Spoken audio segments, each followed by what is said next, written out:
the south coast, but there's hardly any breeze. It is bone dry.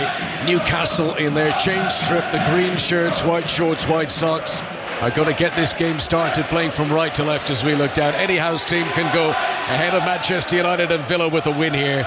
And Bournemouth, as long as they don't lose, they could be on their way out of the relegation zone this evening. We'll give you a full rundown of the teams in just a moment, but Glenn Murray alongside me. We've been saying it probably for 2 weeks now.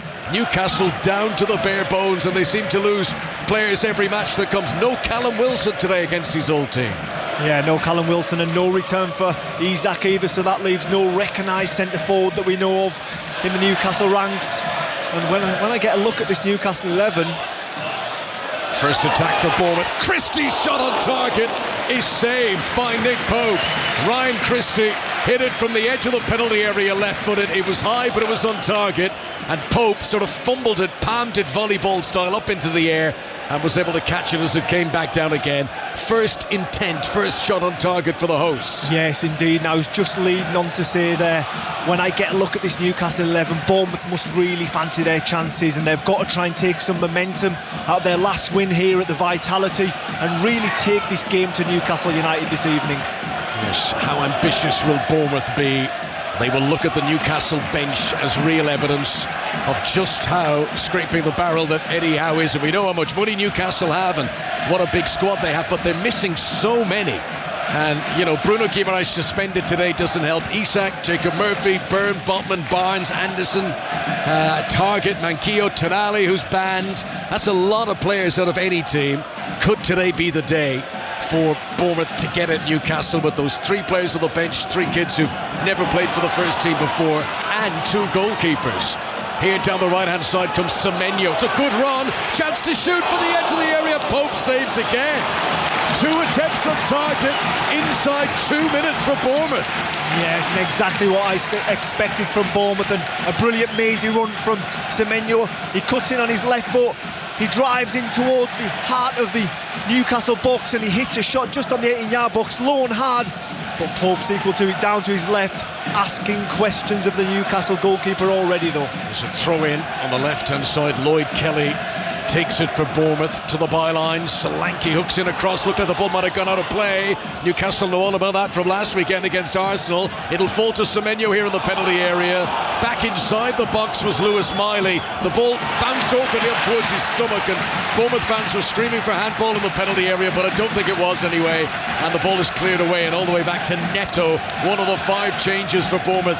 The Brazilian back in goal for the home side. 0-0. Yeah, that was a brilliant ball in there by Dominic Solanke, and it was only Semenyo and Lewis Hall in the box, and Lewis Hall puts his arms out to feel Semenyo because he can't see him. The ball's coming from the opposite direction. Semenyo nips in front, and for a second I'm sure Lewis Hall's heart was in his mouth, but the ball's just a little bit too high for Semenyo to get his header back on target. So it's a flat back four that Bournemouth have begun with. Lloyd Kelly on the left-hand side, Zabani alongside Senesi, who's back in the team tonight, Max Aarons as usual on the right-hand side.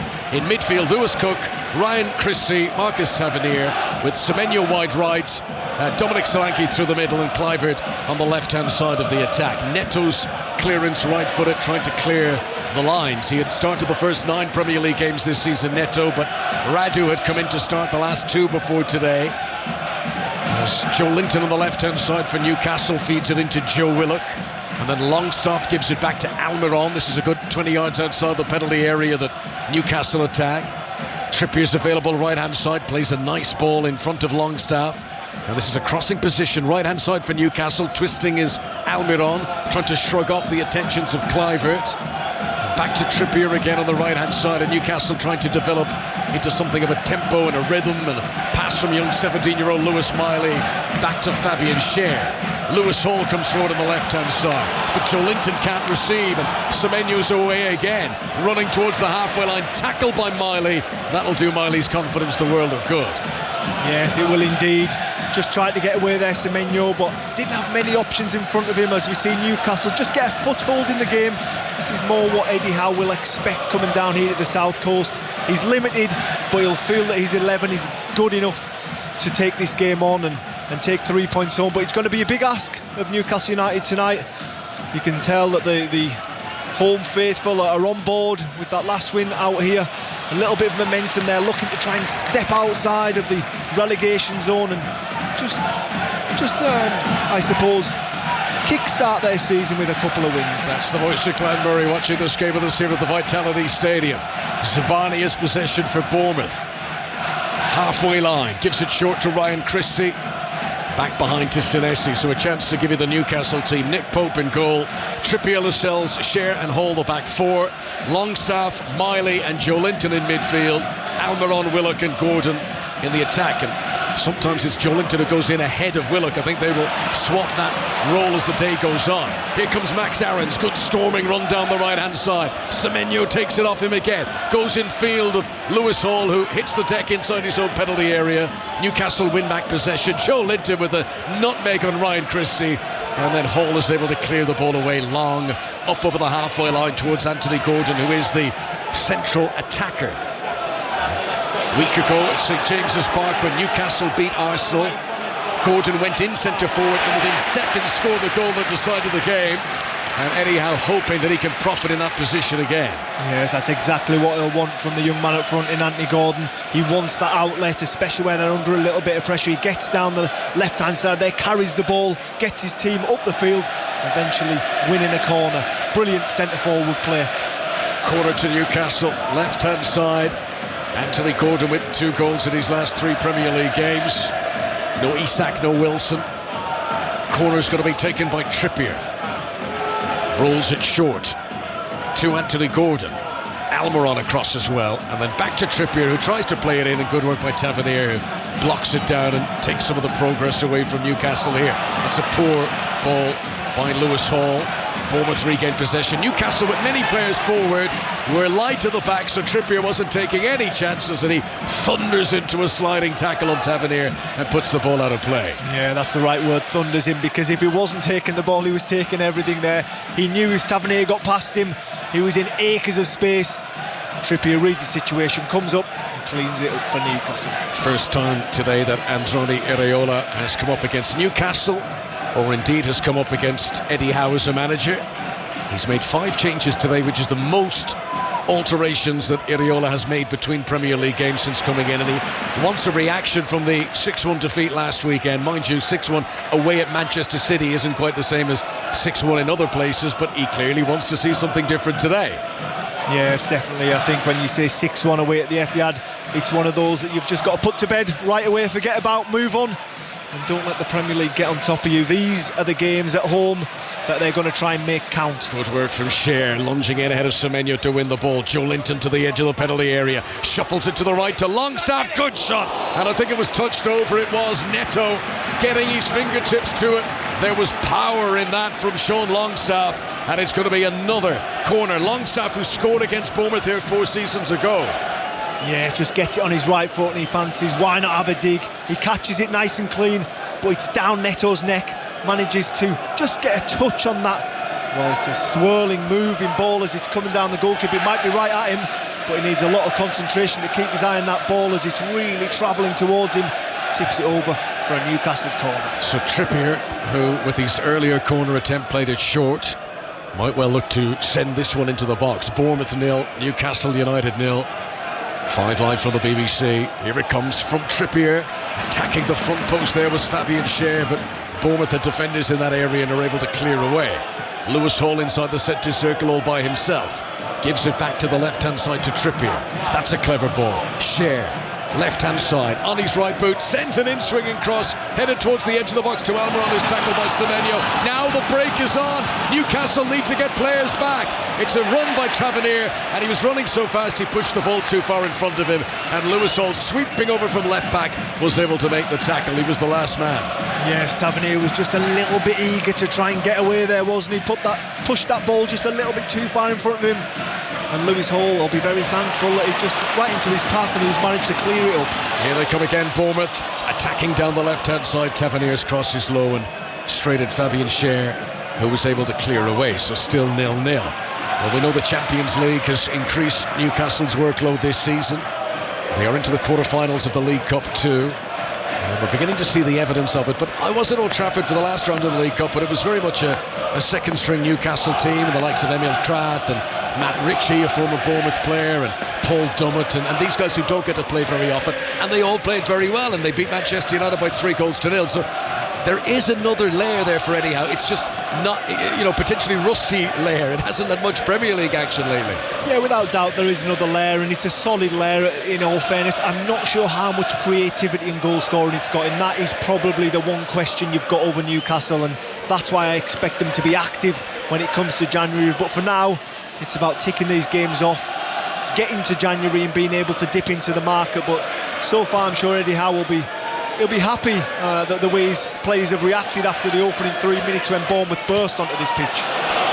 Here's a chance, Solanke for Bournemouth, into the penalty area. There's no flag, but he took too long. Lascelles sliding back. He ran from the edge of the penalty area into the 6-yard box, Dominic Solanke. You've got to pull the trigger, and Lascelles was able to slide across to put it out for the corner. Yes, poor marking by the Newcastle centre-backs. Dominic Solanke is away, but he just sort of idles into the box. He never tries to shift it onto his dominant left foot, wants to take it on his right. And I also think he had an option of Tavernier, who's breaking his neck to catch him up, to square the ball.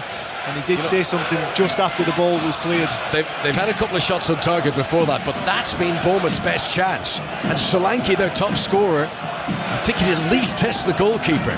Here comes the corner, played in by Tavernier towards the back post. Solid right fist punch by Nick Pope, clears it well outside the penalty area, but Lloyd Kelly collects, and he's going to try and get into a position here to keep this attack alive. Gives it back to Lewis Cook, right-footed ball into the penalty area, hits the upper thigh of Joe Linton, and Newcastle should be able to clear away. Still 0-0.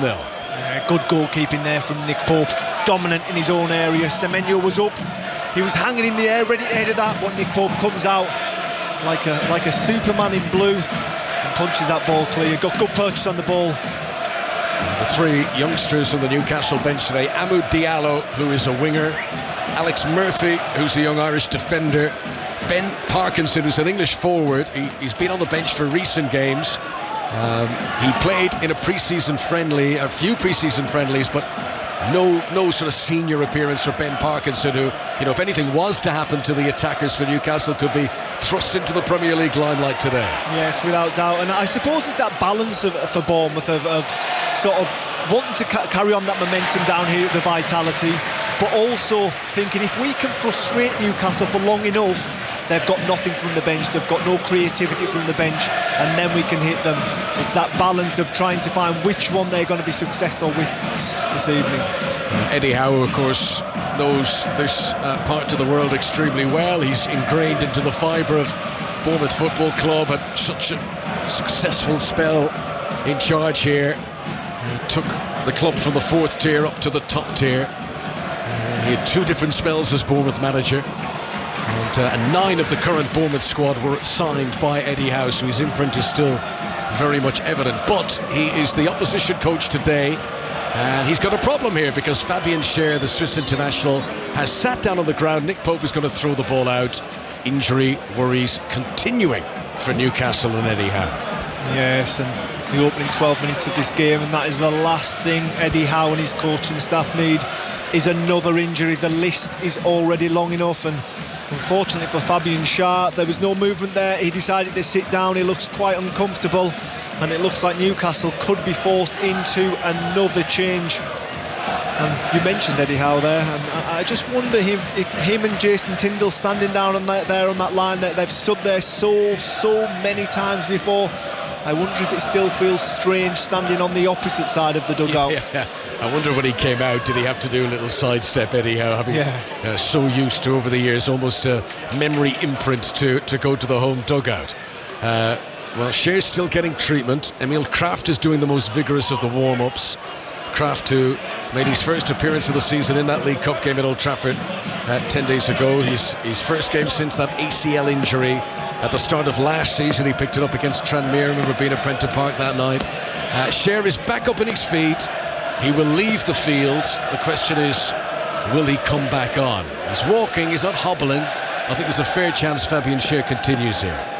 Yeah, I can't quite make it out from here, but has he got a gash on his knee there, or is or is it just a bit of mud? But also the other centre-half, Lascelles, has come over and he's asking for a new pair of shorts because he's got a hole wide open down the back right hamstring of his shorts.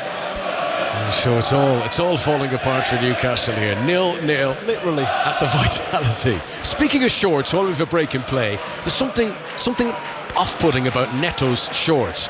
They're a different shade of yellow to his shirt and his socks. They're almost the same. It's like you've put it in the wash and it's come out slightly different colour. You put them in a different wash. It is what it's meant to be, but there's something that's, I just don't know, something just putting me off about the slightly different shade of yellowy orange of his shorts. I mean, I know first world problems and all that. Do we put it down to questionable football fashion? Yeah, it's probably that. It's probably pairing a luminous yellow and yellow together. Yeah, I'm sure it's called electric yellow or something like that, as the manufacturers usually call it. Right, we're back underway. Newcastle have got possession. Shear's okay to continue. He's come back onto the field. Iriola felt that he hadn't actually received permission to do so. Says, what's going on? Officials are happy because he was due back on anyway. Longstaff had just dropped in to cover Shear, and he's got possession on the edge of the Newcastle penalty area. Tries to play a direct ball up to Anthony Gordon. Well cut out by Senesi. Now Solanke gets it. Edge of the Newcastle penalty area. Bournemouth playing left to right as we look down. Cross on the left hand side from Tavernier. Hits the upper body certainly of Kieran Trippier. There were shouts that it was a handball. Officials are happy for play to continue for now.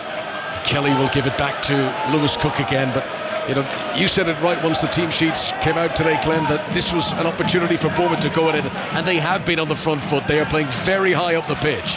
Yes, they have, and they've had the better of the opportunities. A little bit sloppy in front of goal, probably.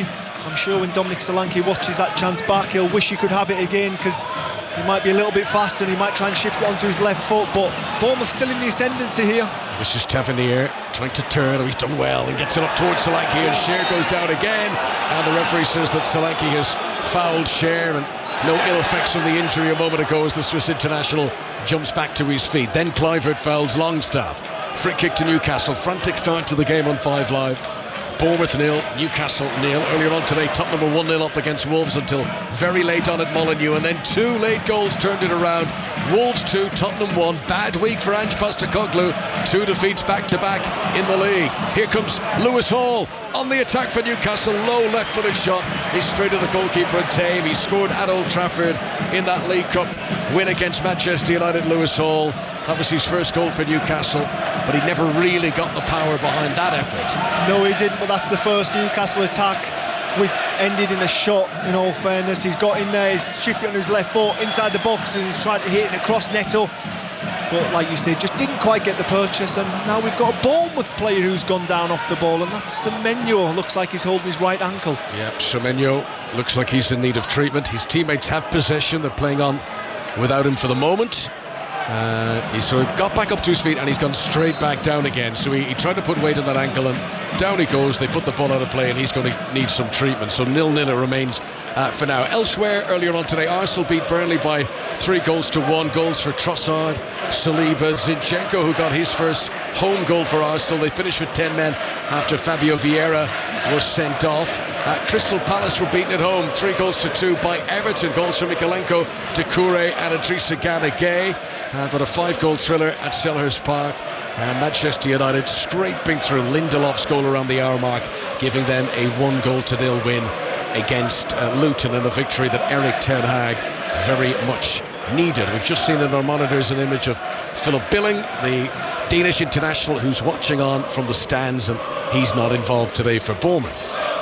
No, big miss for Bournemouth. He's been an imposing figure of everything positive they've done in the last couple of years, and to miss him today, it's a big one, and big boots to fill. But Semenyo, he's been positive so far in this game, and just wonder if he's going to manage to carry on. He's trying to shake it off this right angle as he gingerly steps towards the touchline alongside the physio, having an in-depth conversation.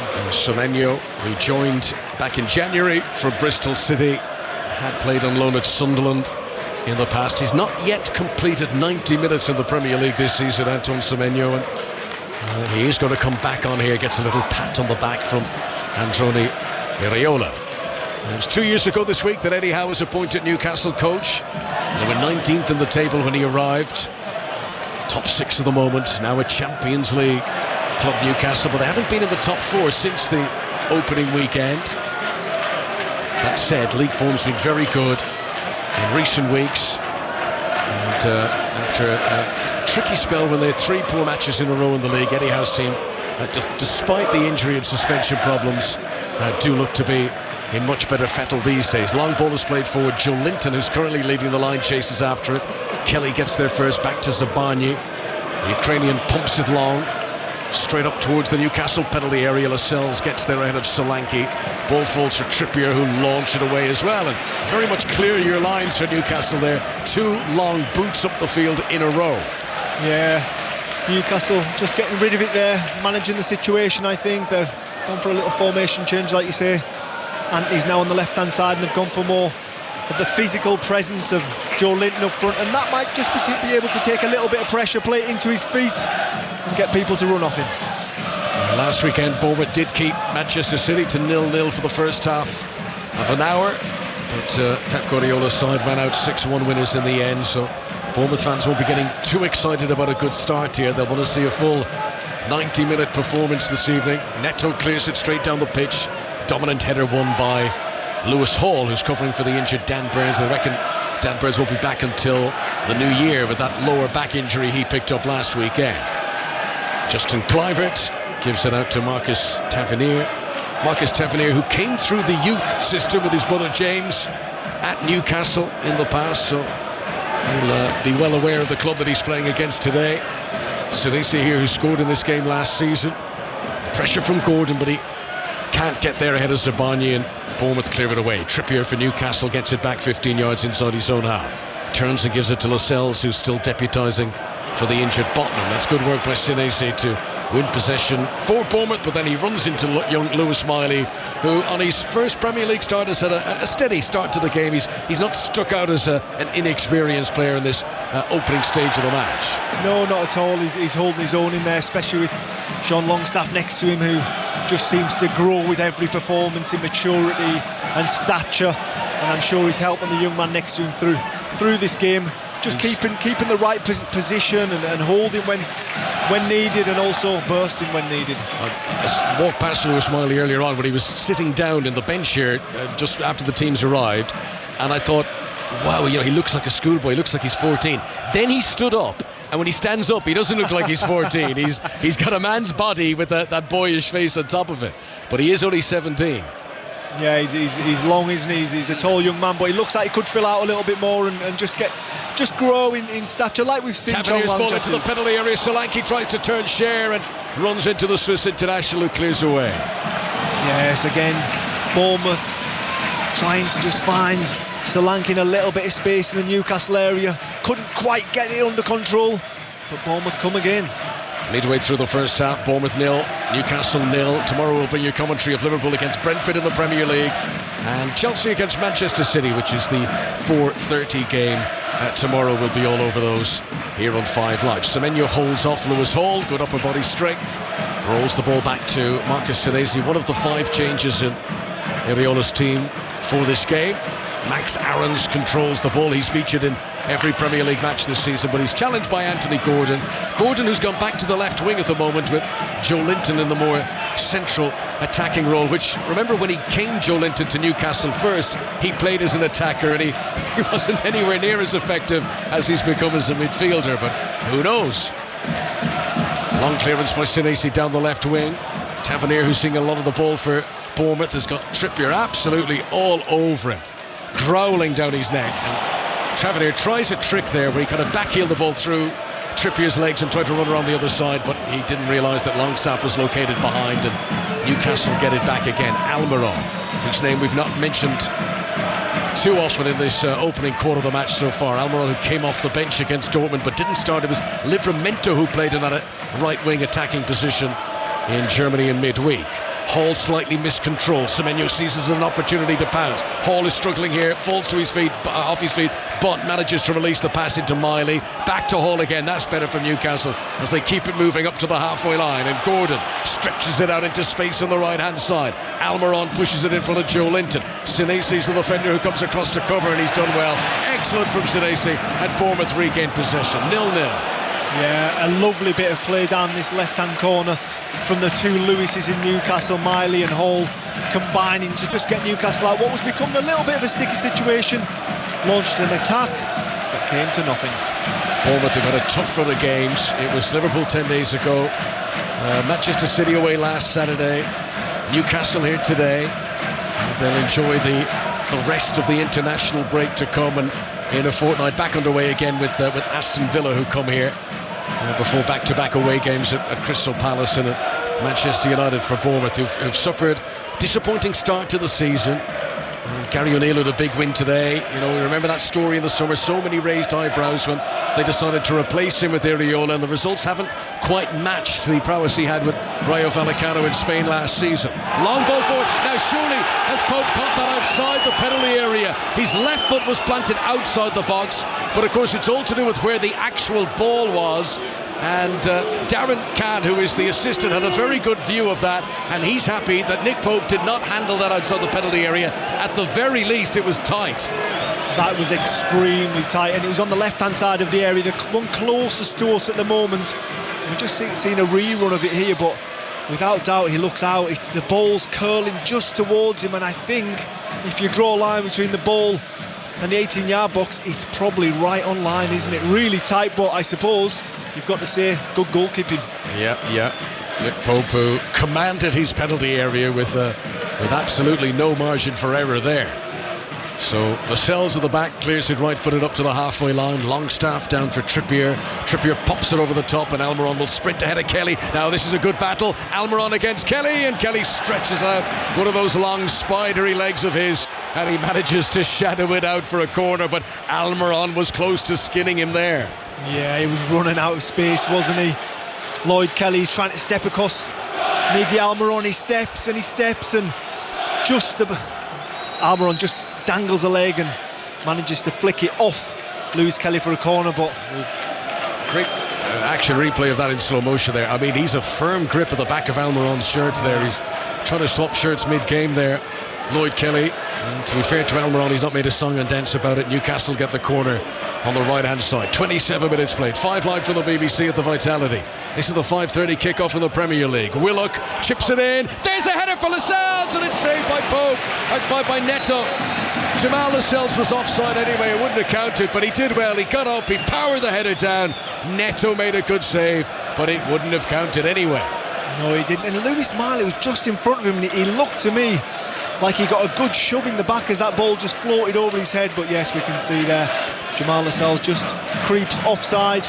Good header, good purchase on the finish, but it wouldn't have counted anyways. Neto keeps it out. Oh, he actually took a really big deflection off Lloyd Kelly's forehead, which redirected it on target, and Neto was alive to it. It would have been a good birthday present for Jamal Lascelles, who turns 30 today. Back when he was a Nottingham Forest player, he scored against Bournemouth. That was in the Championship 8 years ago now. Hall here gives it up to Willock, who tries to turn Zabarnyi, but I've always been impressed with Zabarnyi.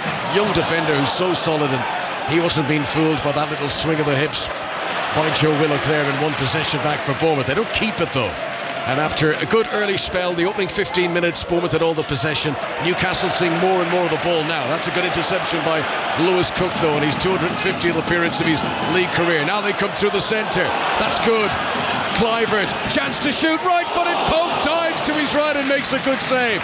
Good shot from Clivert. He was far out, but that was on target, and Pope makes a fine save. Corner. He did indeed. Clivert gets on the half turn and realises all of a sudden it's 4 on 4. He doesn't look for a teammate. He has one thing in his mind: I'm going to hit this.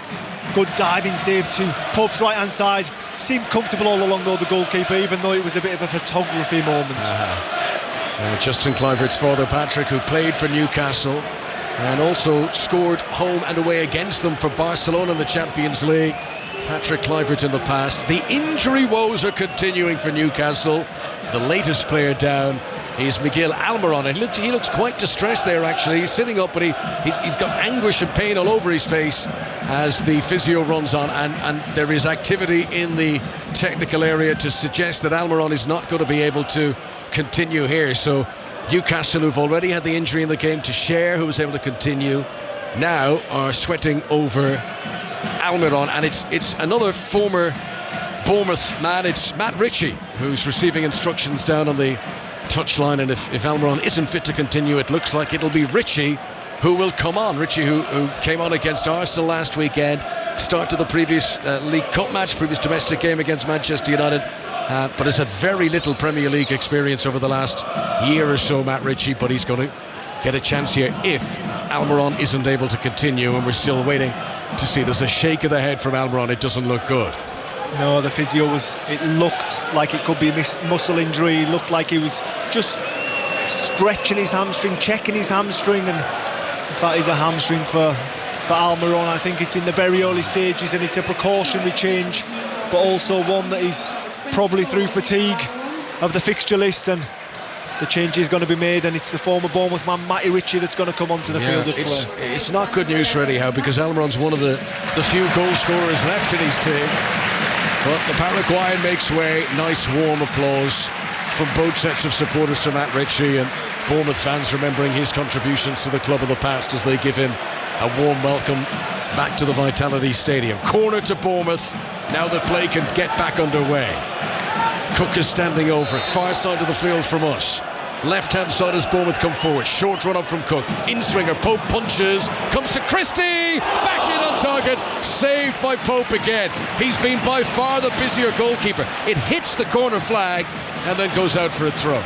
Yes, I was just watching as that corner was being taken, and his 6-yard box is absolutely packed. I think there's about 17 players in it, but yet he's dominant. He comes out, he punches it, just lands to a Bournemouth player, and he hits it back in, bounces off the turf, but again, Pope equal to it. Really good save. It was good technique from Ryan Christie. He hit it down into the turf and made it an even better save from Pope to be able to judge how high it was going to bounce as it came flashing towards him. That crowd of bodies that Glenn mentioned in the way. Newcastle trying to play their way out from the back here. Lewis Miley, number 67, the 17-year-old. Back to Lascelles, who clears up to the halfway line. Joe Linton turns like an ocean liner in a big wide arc, but he does turn. Gives it back to Miley, who's drilled a pass here to Lewis Hall, who's going to put the brakes on and sprint back just to ensure it doesn't go out of play. This is Gordon cutting in off the left wing. Gets a nudge in the back from Max Aarons. Referee says that's sufficient to blow the whistle and give the free kick to Newcastle, still 0-0. I think that's the reason why Eddie Howe's put his number 7 in the number 9 position, Joe Linton, just that physical presence where they can have an outlet, get it into feet. He said he turned slowly. I thought he turned quite well personally. He kept possession and just got his team up the field a little bit. But it wasn't slowly. It was the white. He didn't sort of twist and turn. He kind of went around in an arc to avoid the defenders. But it just made me chuckle. Joe Linton, who is always one of the first names on Eddie Howe's team sheet. He's been called up for the international games for Brazil this coming week. They've got Colombia and Argentina, 2 big games for Brazil, and Joe Linton will be in that Brazilian squad during the international break. That's actually probably the last thing Eddie Howe wanted or needed, in all fairness, because he hasn't got many players left, and the last thing he'll want is him travelling halfway around the world on international duty and tiring himself out even more. Bournemouth 0, Newcastle 0. 5 live for the BBC in the Premier League as Jamal Lascelles drifts over into a right-back position, plays the ball into Matt Ritchie. Ritchie knows every blade of grass on this pitch from his time as a Bournemouth player, and Longstaff gives it back to Lascelles once again. But Newcastle haven't quite displayed that explosive counter-attacking quality that we know they have. They've struggled to get Gordon into the game. They didn't really get Almiron into the game very much when he was on the pitch, and Trippier hasn't been able to get forward much either. There's not been much threat in attack from the visitors here. Free kick to Bournemouth midway inside the Newcastle half. It's a chance for Bournemouth to send bodies forward. Yeah, well, there is that stat out there, isn't it? Newcastle winless in 6 without Bruno in the centre of the park since his debut in February 2022. Could it be number 7? Yeah, he's made such an impact, hasn't he, Bruno Guimaraes? Since coming into this Newcastle team, he was one of the first big-name, big-money players to arrive with a new investment. As Cook plays the free kick into the penalty area, Miley's header out as far as Tavernier, good close touch control, gives it back to Lewis Cook, and then there's all sorts of raising arms here. His teammates call for it to be played in. Pope comes to the edge of the penalty area, well judged, punches the ball again and sends it out for a throw-in to Bournemouth. But yes, every game that Bruno Guimaraes, for whatever reason, has missed for Newcastle since coming, they haven't won any of them. And just opposite us, the people making all the noise are the travelling Geordies, and I think they can just sense that their team are on the back foot, not necessarily in the game, but just a couple of players going down to the bare bones, and they're being loud, they're being heard, and they're cheering their men. That's one way to get a break, as Nick Pope boots the ball over the top of the stand on the far side, one of the lower rise stadiums in the Premier League, the Vitality, and Pope just booted it out into the car park. Well, I was going to say that it's not exactly hard to do here, is it? Neto has cleared it right-footed up over the halfway line. Semenyo beaten in the air by Lewis Hall. Willock in a tangle with Christie. Ryan Christie stretches, does well to get possession, and hopes to send Bournemouth on the attack here. Solanke just drops deep, gives it short to Semenyo on the right-hand side. Bournemouth playing left to right as we look down in the red and black stripes. Zabani's right-footed ball into Christie in the midfield. First touch wasn't quite killing it, but he's done well to hold on to possession. Then that's a poor pass, and Ritchie will intercept for Newcastle, who get it back midway inside their own half. Miley back to Ritchie again, foul by Ryan Christie. Free kick Newcastle in the centre circle. Even when Newcastle aren't maybe at the free-flowing best, they're still difficult. They still get back, they still block that centre of the field, and they're hard to play against. And I suppose from a Bournemouth point of view, and Andoni Iraola looking at it from the sidelines, he'll probably want more from Kluivert and a little bit more from Semenyo. He started the game really brightly, but since then it's fizzled out. Already this evening, Bournemouth have had more attempts on target in this half hour or so that we've played in this match than Arsenal did in the full 90 minutes last weekend against Newcastle. Max Aarons back to Ryan Christie, back to the edge of the penalty area, and to Marcus Senesi. Since the start of last season, Newcastle haven't lost a league game to any team below the top third of the table. You look at the games they have lost, it's been all the big boys, the teams up around the European places. This is Aarons on the right-hand side, right-footed ball. Solanke did well to get in front of Cher. Oh, it's bounced up onto the hand of the defender. Semenyo's shot is just wide. VAR will look at this. It did look like the hands were down by the side. It has struck the hand of Cher, but will that make any difference? Semenyo tried to follow up anyway, and his side-footed, right-footed shot curled away from that bottom corner. Well, we'll address Solanke backheeling it into Semenyo's path, and it does flick up, and it does come off the hand of the Bournemouth of the Newcastle defender. But no way is that a penalty. His arms are by his side, but the travesty is Semenyo. He waddles into the box. He's got a free shot on target, and he just pulls it wide of Pope's right-hand side. They've got to hit the target there. They've been in so many good situations in this first half. Bournemouth, will they rue them come the end of this game? Yeah, missed opportunity so far for Andoni Iraola's side. Antoine Semenyo, who scored against Burnley in the last Premier League game played here a couple of weeks ago. He also scored at Liverpool earlier on this season. There's a header by Lewis Miley, tries to pick out Joe Linton, and the referee blows the whistle, and that's a free kick to Bournemouth, which is taken quickly by Zabani, looking for Semenyo down the right-hand side. Hall tries to get out and get close to him, right in by the corner flag that Bournemouth attacked down the right-hand side. Semenyo tried to do some sort of trick there. He stood on the ball, and suffice to say it wasn't the outcome he was hoping for. He's lost possession.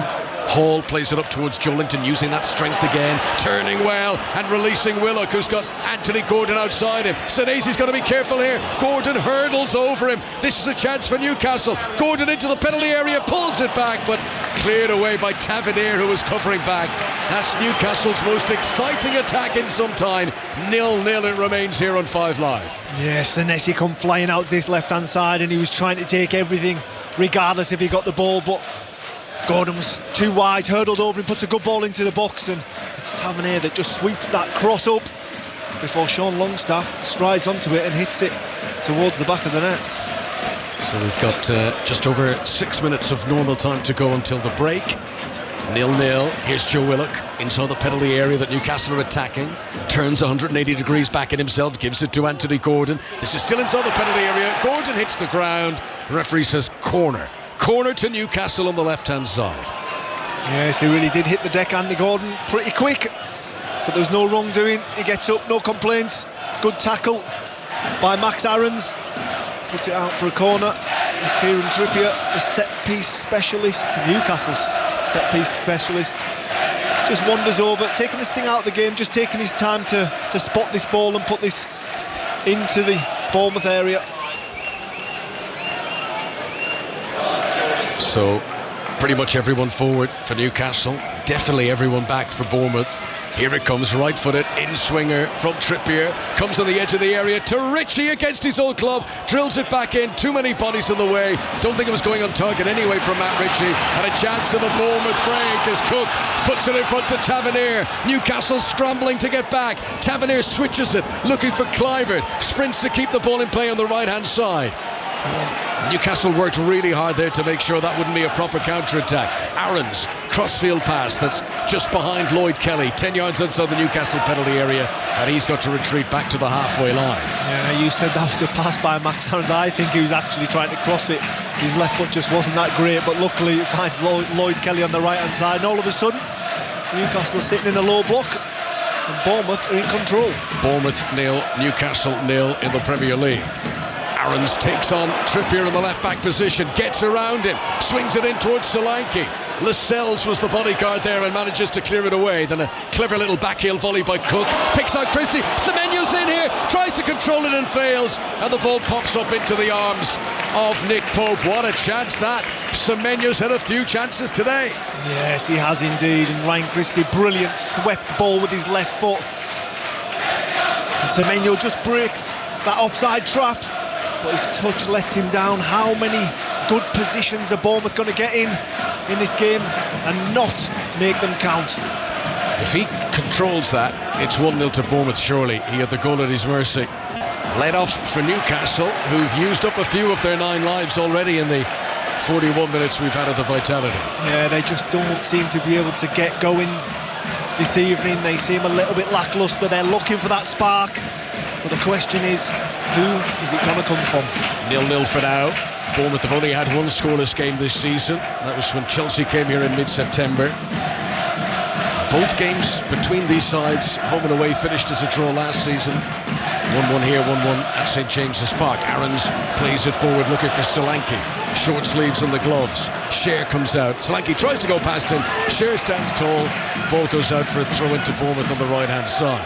Aarons trots forward from right back to take it. You say that about a draw. I just wonder if you offered that to Andoni Iraola, would he take that now, or would he fancy his chance of 3 points here? Yes, it's interesting, isn't it? I mean, his team are playing well, they're creating chances. I think he would say, hang on, ask me again at half-time sort of thing. You know, I think he'd stay on the fence. Same question to Eddie Howe. Yeah. This is Semenyo on the far side. Bournemouth switched the side of their wingers, and for a moment Newcastle did as well. Trippier went left and Hall went right, but Newcastle's defence is back where they would be. Willett gives it here to Lewis Hall. Summer signing from Chelsea, plays the 1-2 with Gordon. Newcastle are fortunate to hold on to possession there. This is Miley in the midfield. Forward to Anthony Gordon, 15 yards inside the opponent's territory. Gets his head up and sees that Matt Ritchie has space on the far side. Ritchie onto Trippier. Byline on the right, good defending by Kelly. And they're appealing at the last touch. Ricocheted back off Trippier, which it did. So no corner for Newcastle. That's a goal kick for Bournemouth. Good defending by Kelly. Yes, and both players having a little laugh about it there. Trippier and Kelly as they retreat back into their positions. And the referee was actually wrong because that was a corner. Trippier kicks it onto Kelly, it goes back onto Trippier and back onto Kelly, equal in a corner. He didn't see that, and it's a goal kick for Bournemouth. Newcastle unbeaten in the Premier League for the last 2.5 months. Unbeaten in their last 7 Premier League games. 0-0 for the moment here on the south coast on 5 Live. Solanke controls and then just crumples in a heap on the floor. That was unusual. There was no defender around him. He controlled the ball and he's just gone flat as a pancake. So he's hurt something here. Yeah, I think it could be a hip flexor thigh issue. He just chests that ball down out of the sky. It just drops 2 or 3 yards in front of him and he goes to step to get it, loses his footing on the wet slippy turf, and it looks like he's just tweaked his hip or his hip flexor. Yeah, and he looks in quite a bit of bother, but again, injuries to key players. Philip Billing already in the stand. Kiefer Moore in the stand. The last thing Bournemouth need is Dominic Solanke off the pitch. Dominic Solanke, their top goal scorer this season, signed by Eddie Howe, the opposition coach today. Most expensive forward that Howe ever signed during his time at Bournemouth. And yeah, the studs just gave away underneath him, which forced his leg to repel away backwards much quicker than he thought it was going to, and then his weight was going forward, and he's managed to hurt himself here, Dominic Solanke, and there is obvious concern for Bournemouth on the cusp of half-time, and we're 5 seconds away from finding out what's going to be added on for stoppages. Androni Iraola might be hoping that they might get through to half-time and make the full assessment then, but it doesn't look good for Solanke, and there are going to be 6 minutes to be added on here for stoppages. He's back up on his feet. Yeah, he's rubbing that right, the top of his leg at the front. He's just walking off gingerly with the physio. And I suppose from a Bournemouth point of view, even if he doesn't get back on the field of play in the end of this first half, you give him through half-time to just assess, try and patch him up and keep him out there. 6 points from their 11 games so far for Bournemouth. Second worst start to any league season in the club's history. And now their top scorer is nursing an injury off the field of play, but Iraola hopeful that he might be able to get back on and at least test it. Trippier's possession for Newcastle, game back underway. Bournemouth temporarily down to 10. Lewis Hall has possession on the left-hand side. Halfway line as Newcastle come forward. Back in field to Fabian Schär.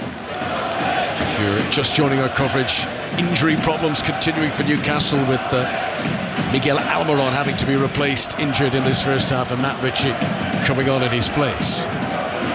Anthony Gordon has it on the left. Infield, Lewis Miley, this 17-year-old, is making his first Premier League start. Solanke comes back on and he jogs back on, so hopefully he's okay. That was just a scare he gave himself rather than anything too serious. Yeah, it's probably one of those ones where you don't want to go and sit down for 15 minutes and let it cool down. You want to keep it going, keep it warm.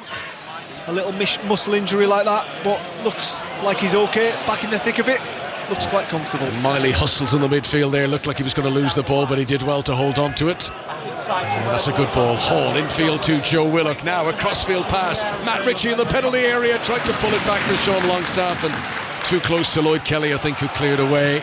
Trippier tries to send it back into the mix, but Senesi is well positioned and he clears it up towards Solanke. Here's a test for his hip, and he's hobbling a little bit as he tried to control there, but he is continuing for now. Newcastle regain possession.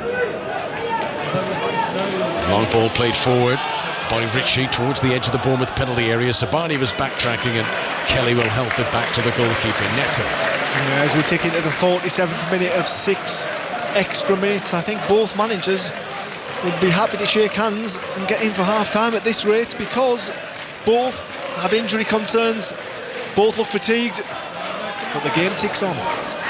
Bournemouth have never had a home win against Newcastle in the Premier League, and their only home league win in any division against today's opponents was all the way back in 1989, back when Harry Redknapp was the Bournemouth manager, in what was then called Division 2. As Lloyd Kelly has possession on the left-hand side here, gives it infield to Senesi, now to Lewis Cook. Newcastle playing within themselves. So often we see a high press from Eddie Howe's team, not today. They've been holding that sort of flat 5 line in the midfield and waiting for their opponents to come over the halfway line. Willock's touch brings him away from Zabani, but brings him too close to Cook.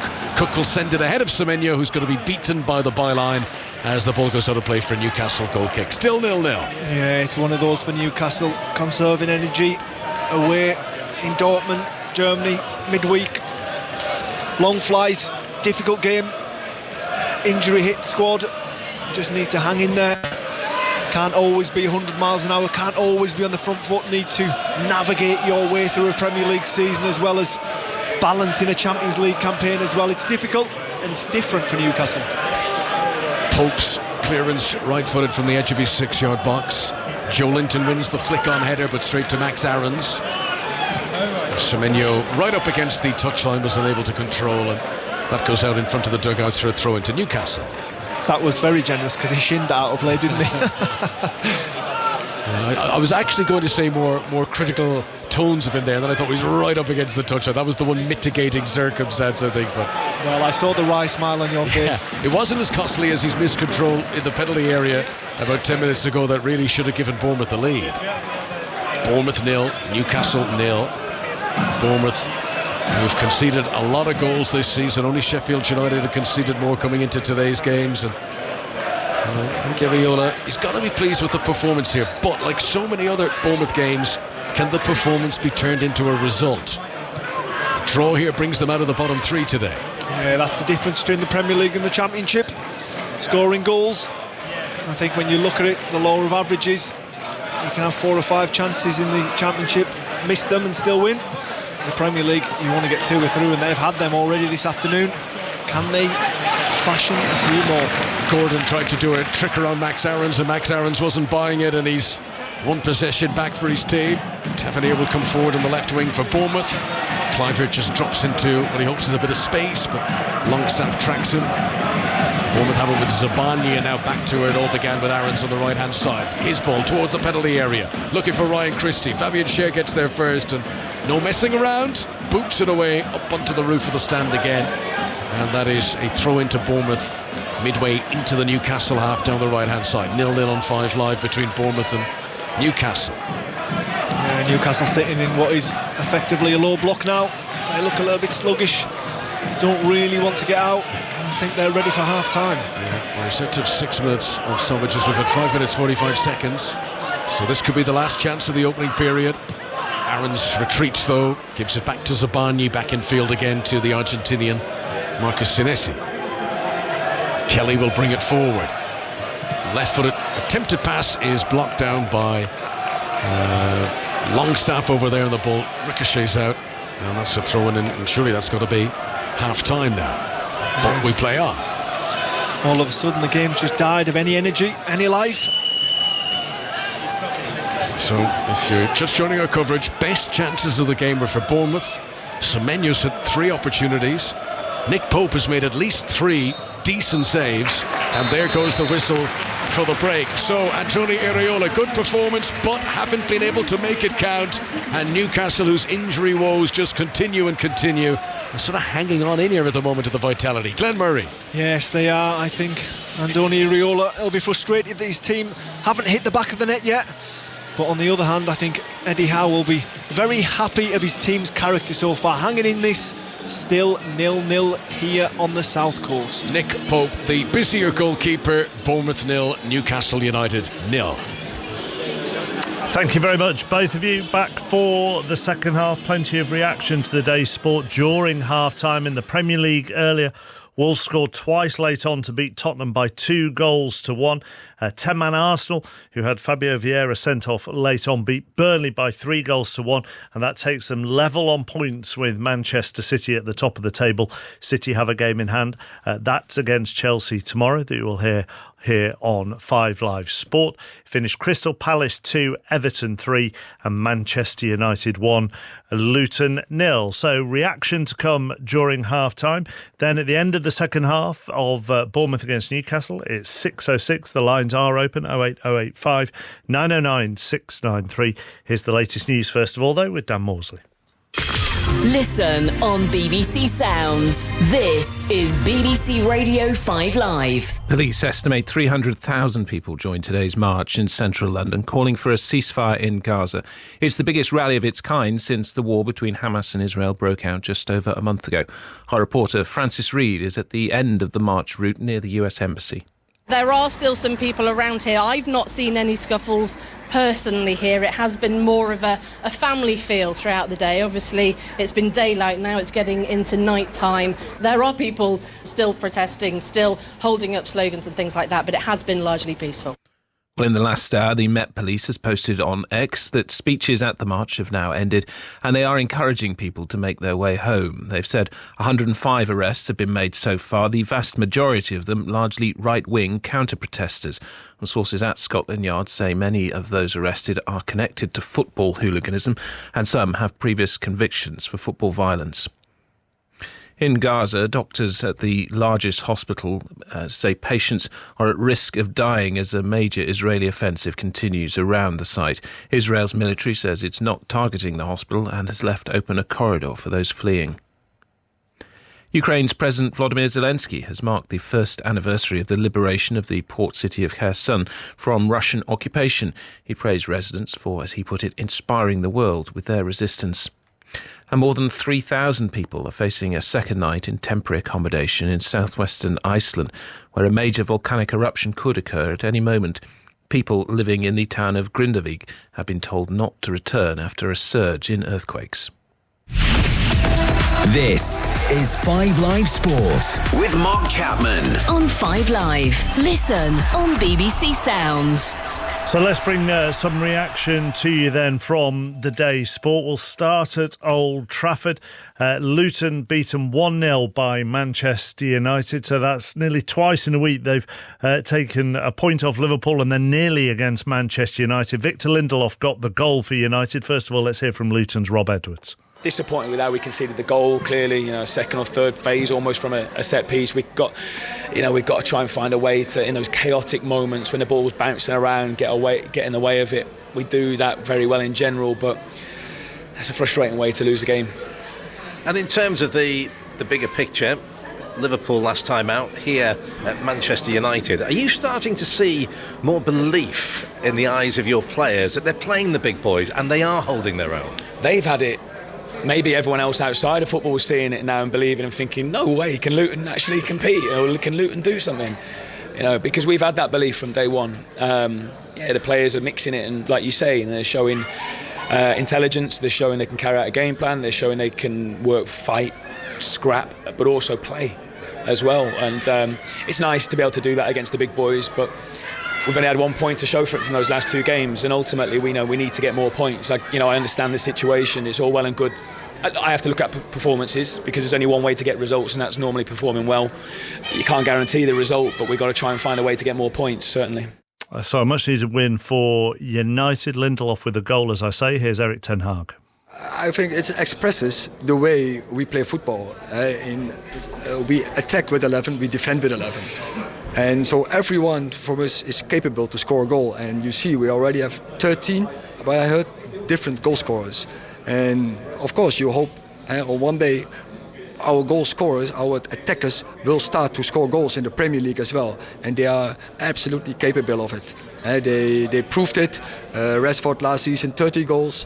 Højlund 5 goals in the Premier League and the highest level. So there will come a time they start to score. So as long as we create chances, as we did today, we don't have to worry. It's only a matter of time. And how frustrating is it, or otherwise, that we're on to an international break now? Or do you actually say it was so important to win going into this international break? That last is absolutely the truth. Go in that break with a win. But yeah, of course, when you win the last 4 Premier League games from 5, you want to keep going.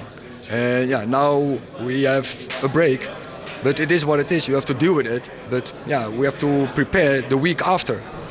And the week after is a big week with 3 away games, 2 in the Premier League and 1 in the Champions League. So yeah, we have to get ready for that. Gary Flintoff putting the questions to both managers. Ten Hag, by the way, will now serve a 1-match ban. He was booked today, so he'll be in the stands for United's game at Everton in a fortnight. To the Emirates, Arsenal had Fabio Vieira sent off as they beat Burnley 3-1. They've gone second in the table. Mikel Arteta delighted with both the performance of his team and VAR. I think we played really well. I think we're really dominant, really putting pressure to Burnley right from the beginning, and I love the team's spirit and how hungry they are to play again after 3 days, and all the games that we have played. If somebody had any doubts, they were ready again to make a statement, to get some momentum now in the league before the international break and go again. How big a week has this been? I mean, after what happened in Newcastle, your emotions after the game, then to come back from that with 2 wins? Yes, really happy, and especially as well, and the way we played against Newcastle and the way we play against Seville and today, and we have the right to win all the games, and we are in a really good position. please ask me about VAR, because today VAR was good. The referee was really good. Say that again. Really good. So I hope that I'm on that TV saying, Mikel, the referees are so good and the VAR is so good, and I'm completely with them and be very constructive. So I hope that I'm in all the news there, and I'm there, and as well when I said anything, this is the same truth. So put it in there, please, in many pages, in many radios, many TVs, and let's go. So no problem with the sending off? No problem. It's a good call. There you go. We've put it on the radio. John Southall with the questions. As far as Vincent Kompany was concerned, he wanted to pick out the positives. A match of moments again. Of course, you have to defend and defend well. Part of it is defending set pieces, but I thought in general play, I thought we did as well as we could in terms of being solid, aggressive, also taking our moments and being good on the ball, and that kept us in the game. But then, of course, when in the second half the game gets decided on two set pieces, which is of course part of the game and something that Arsenal are really good at doing, for us it leaves of course a bitter feeling. Going forward, I know you keep saying this, but have you seen signs and positives in there today to keep moving? Yeah, look, our team is as hard-working as you like and is as resilient as you like. It's a club filled with good people, hard-working staff, hard-working players, and in those games where we're obviously not expecting to have their level, but we want to give ourselves a chance in every game. And what is it? 26 games left, nine games to win. This team is wanting to embrace this challenge. Steve Bauer put in the questions to Vincent Kompany. The early game went the way of Wolves as they beat Tottenham 2-1, and the other 3 o'clock game went the way of Everton. They won 3-2 at Crystal Palace. They've won 4 of their last 6 in all competitions. And Sean Dyche has been speaking to Chris Coles. Sean, that was a great fun to watch, and from your perspective, you must be thrilled at that. Yeah, pleased with the outcome. I think we can play better. Credits Palace. I thought they were very good, particularly second half. I thought they played very well. They mixed their game. They stretched the team and, tried to get bodies in the box and moments. We stayed steadfast, I thought, second half to our belief in the squad, which is growing all the time, the mentality to win games. And I think we found a way to win, and that's a very valuable quality in the Premier League. And I've spoke to the players about that, finding ways to win games that when a day when you're not fluid, you're not playing as well as you can, but can you find ways to win? And we've done that today. And how impressed were you with your players' resilience to come back from 1-1 and then 2-2 when it felt the momentum was with Palace? Yeah, it was a strange start to the game. We scored early with a fantastic goal. They get a penalty when we don't deal with it at source, to be fair, and then it's a loose leg. That happens, unfortunately. They kind of forced the play a bit more, got bodies forward more. We had to defend resolutely. Ganner's goal was a great goal. I mean, it's really good play, pass and move. This is a nice little run you find yourselves on now, isn't it? Yeah, and the players are slowly but surely earning the right. And I spoke to him about that. I said, look, we know you can play, we know you have talent, everyone does, but what about the glue that holds a team together? What about the mentality? What about the shift that you have to put in? What about finding results? What about making it happen? And I think we've done that, so I'm very pleased with that. The winning goal is a good goal, good move. You can see it Match of the Day, 11 o'clock tonight on BBC One. The Championship leaders Leicester lost at Middlesbrough by 1-0. Ipswich have gone level on points with them at the top of the table after a 3-2 win over Swansea. Joe Edwards in charge of Millwall for the first time saw his side win 4-0 at Hillsborough against Sheffield Wednesday, who stay rooted to the bottom. The League One leaders Portsmouth held 2-2 at home by Charlton. Oxford are in second. Despite losing their manager to Bristol City this week, they beat Leyton Orient 3-2. Reading bottom of the table. They lost away again today. Lost all 8 away games in League One. They were 2-1 up at Shrewsbury going into second half injury time. They lost 3-2. The League Two leaders Stockport won 4-2 at Swindon. Crewe, who started the day in 5th, beat Notts County, who started the day in 2nd, with a late penalty by 1-0. In the Scottish Premiership, third place St Mirren were beaten 4-0 at Dundee. Celtic and Rangers both play tomorrow. Plenty to react to then with Chris and Robbie on 606. Thank you, Chappers. Chappers, don't mention Reading. I've just got to be comprehensive, Robbie. I knew I'd have to, but I mean, that's Chappers. You can't. What can you say? But my boy was suspended as well, chap. It was 5 yellow cards, so he didn't play today. He's absolutely gutted. But listen, they nearly had a win. Nearly, once again. Where's he got that streak from? I have no idea, chap. And he can't tackle either. What about Wolves, chappers? You know, that two late goals. Spurs, what a bad week for Spurs. The injuries, 4-1 against Chelsea, 2 late goals today. As you've just been talking about Arsenal. Who's going to challenge City? Is it going to be Arsenal or Liverpool? Spurs. Can Spurs last the distance? Man United with a win, chappers. You talked about Everton there, Sean Dyson. Chappers, I was trending once again in midweek for my commentary, whether it's good or bad. People think it's probably bad.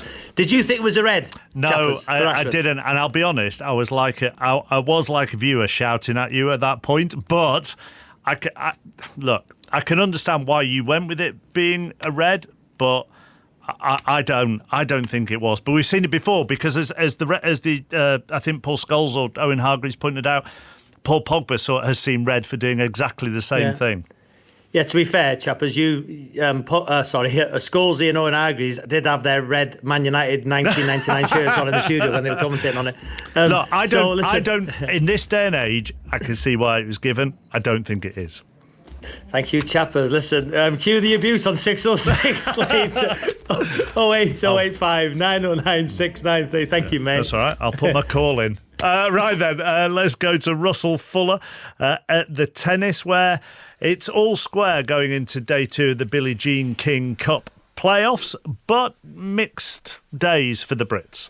Well, it started with a shocking result from a British perspective, Mark, in that Jodie Burrage, who was making her debut for her country, 93 in the world, lost 12 of the last 13 games and was beaten 6-4, 6-1 by the world number 372, Kasia Ronaldo Persson.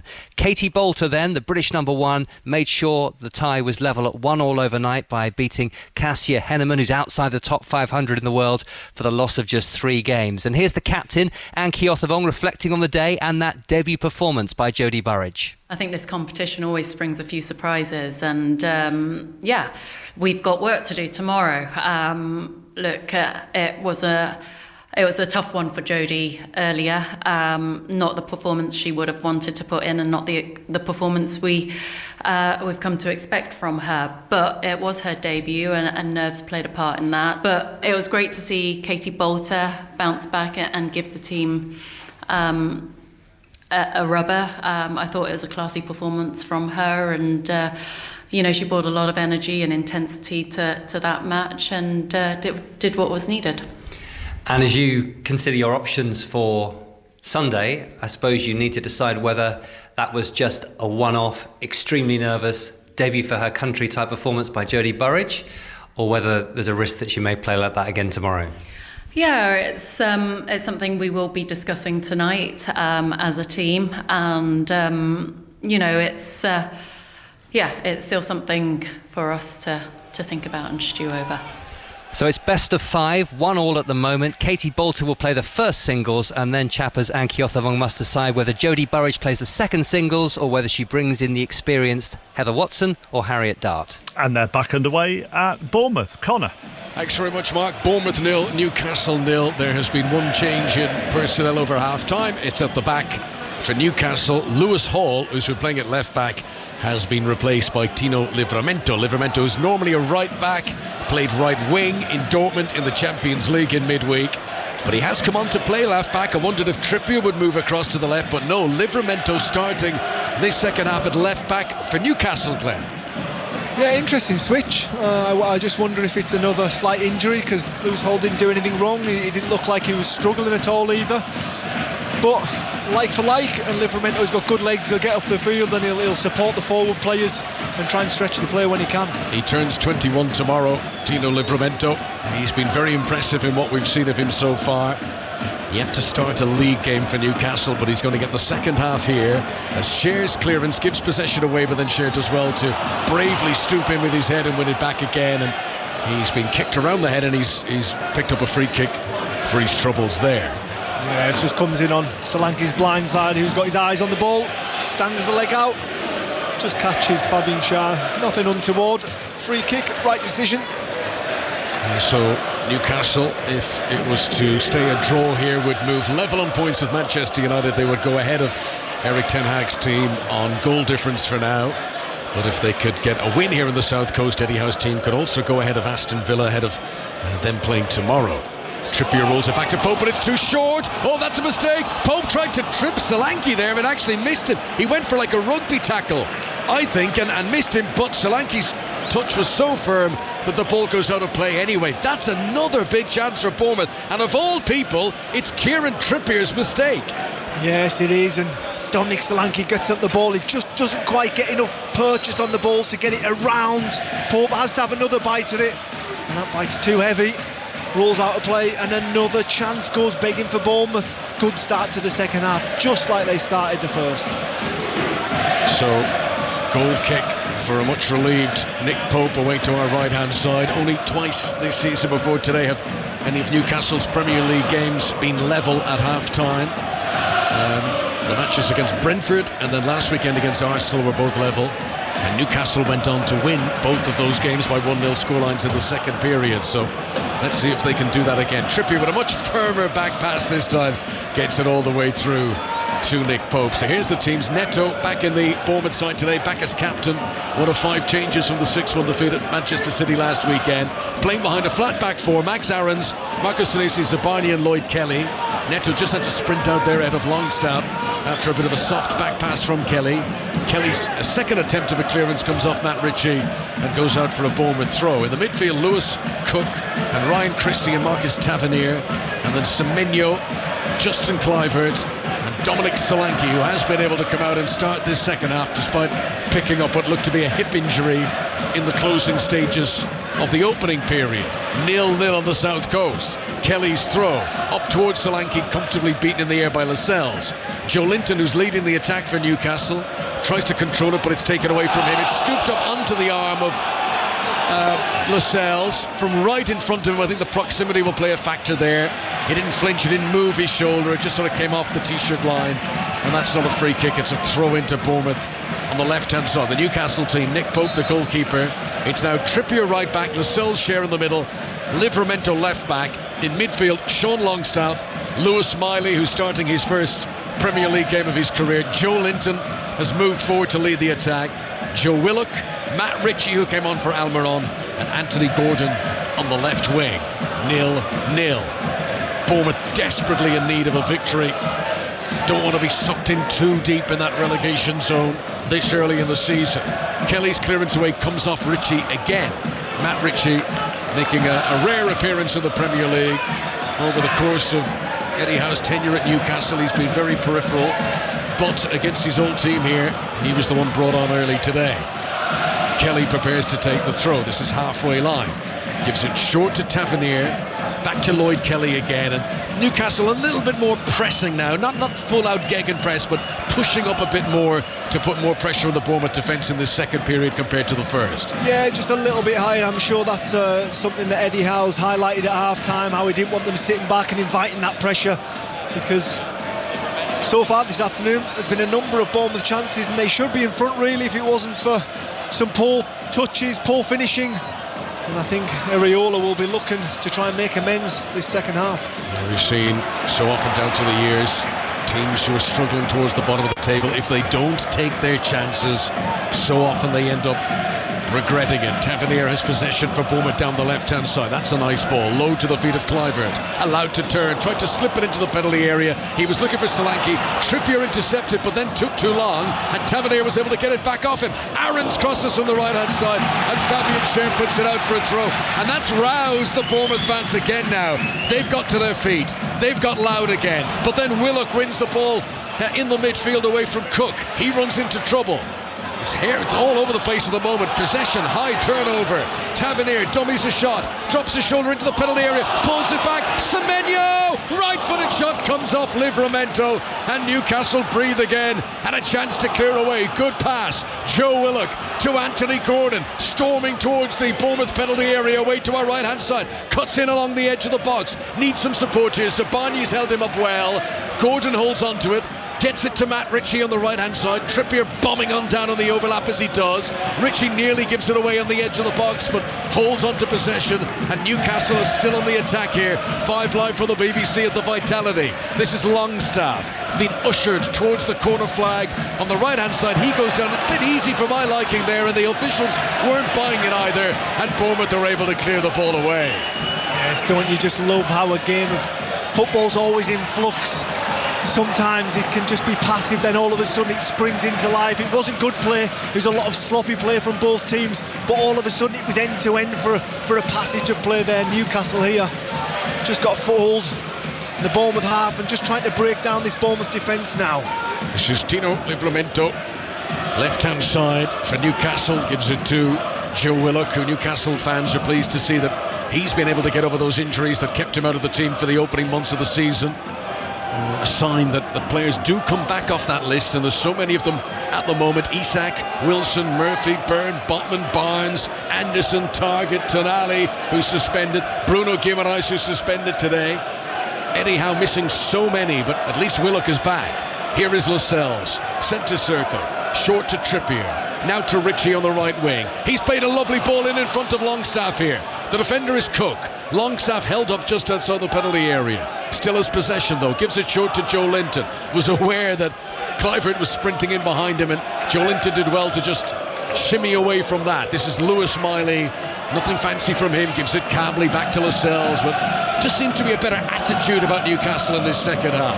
Yeah, without doubt, and see Joe Linton just dropping into almost that number 10, and it's Longstaff that he's pushing into almost a centre forward position, and he, out of any Newcastle player, looks like he could be the one to just ghost in and possibly break the deadlock.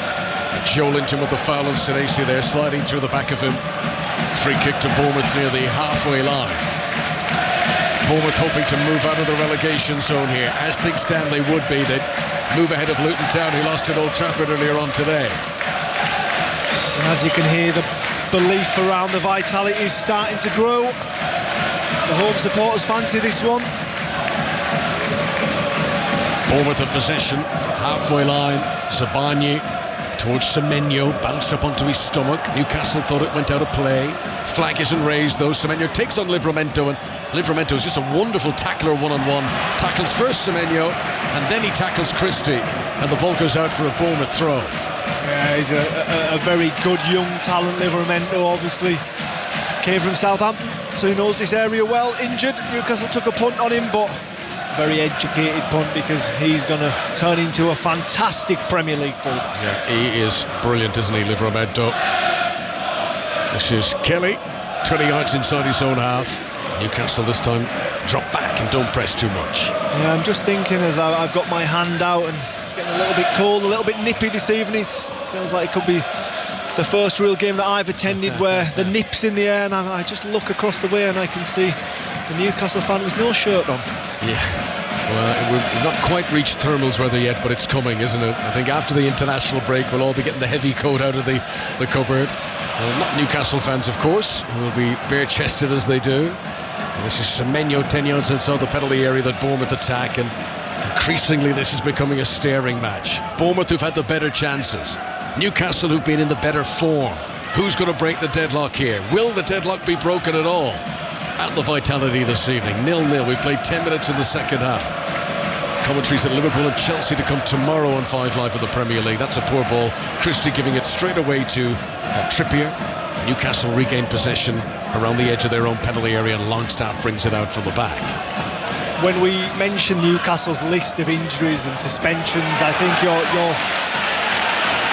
I suppose you look at the centre forwards, and yes, they're a massive miss, but I also think that Bruno in the centre of the park, just getting his foot on the ball and dictating play when needed, as he's been missed this evening. He'll be welcome back next week. Yeah, the reason he misses is because last weekend he got his 5th yellow card in the Premier League this season, so that's why he's absent today, but he will be back for the next league game after the international break when Newcastle host Chelsea.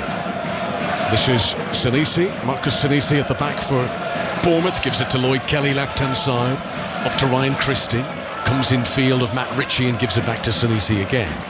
I do like Senesi on the ball. He does try and make things happen. He tries to step in when the option's available. He tries to find always a forward pass or a penetrative pass. I think he's a good footballing centre-back. Bournemouth, who have only had one win from their 11 Premier League games so far this season.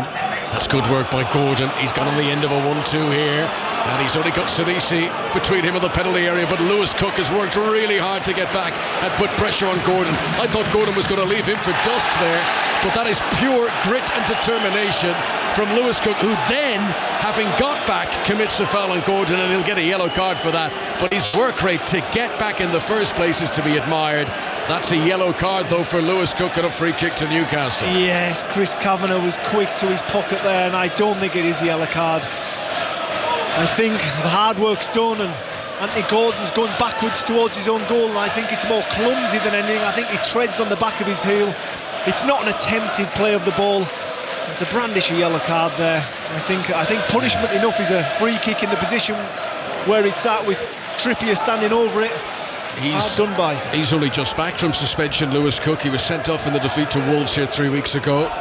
Back in the team today. That's the first yellow card of this match. Free kick in a dangerous position for Newcastle. And they have gone forward to crowd round the penalty spot and await Kieran Trippier's delivery. Trippier, whose stats this season in terms of creating chances more than any other Premier League player this campaign.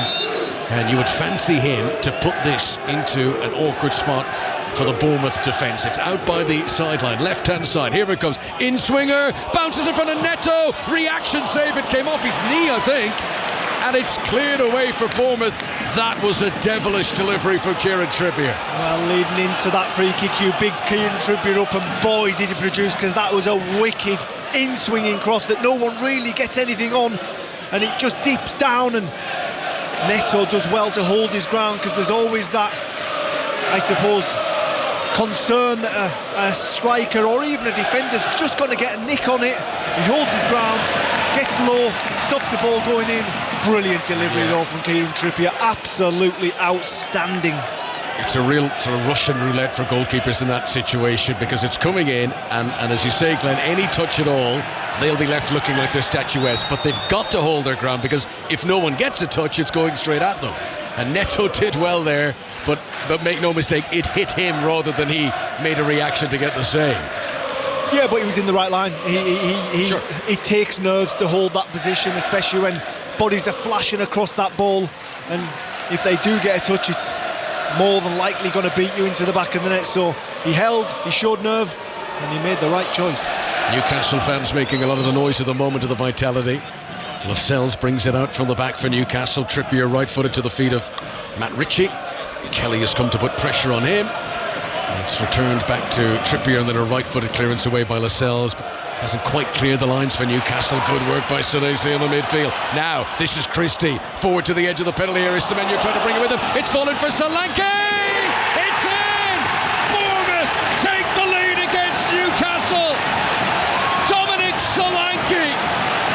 He spurned a chance just like that in the first half. He wasn't going to let it by again. It's his 6th goal of the season.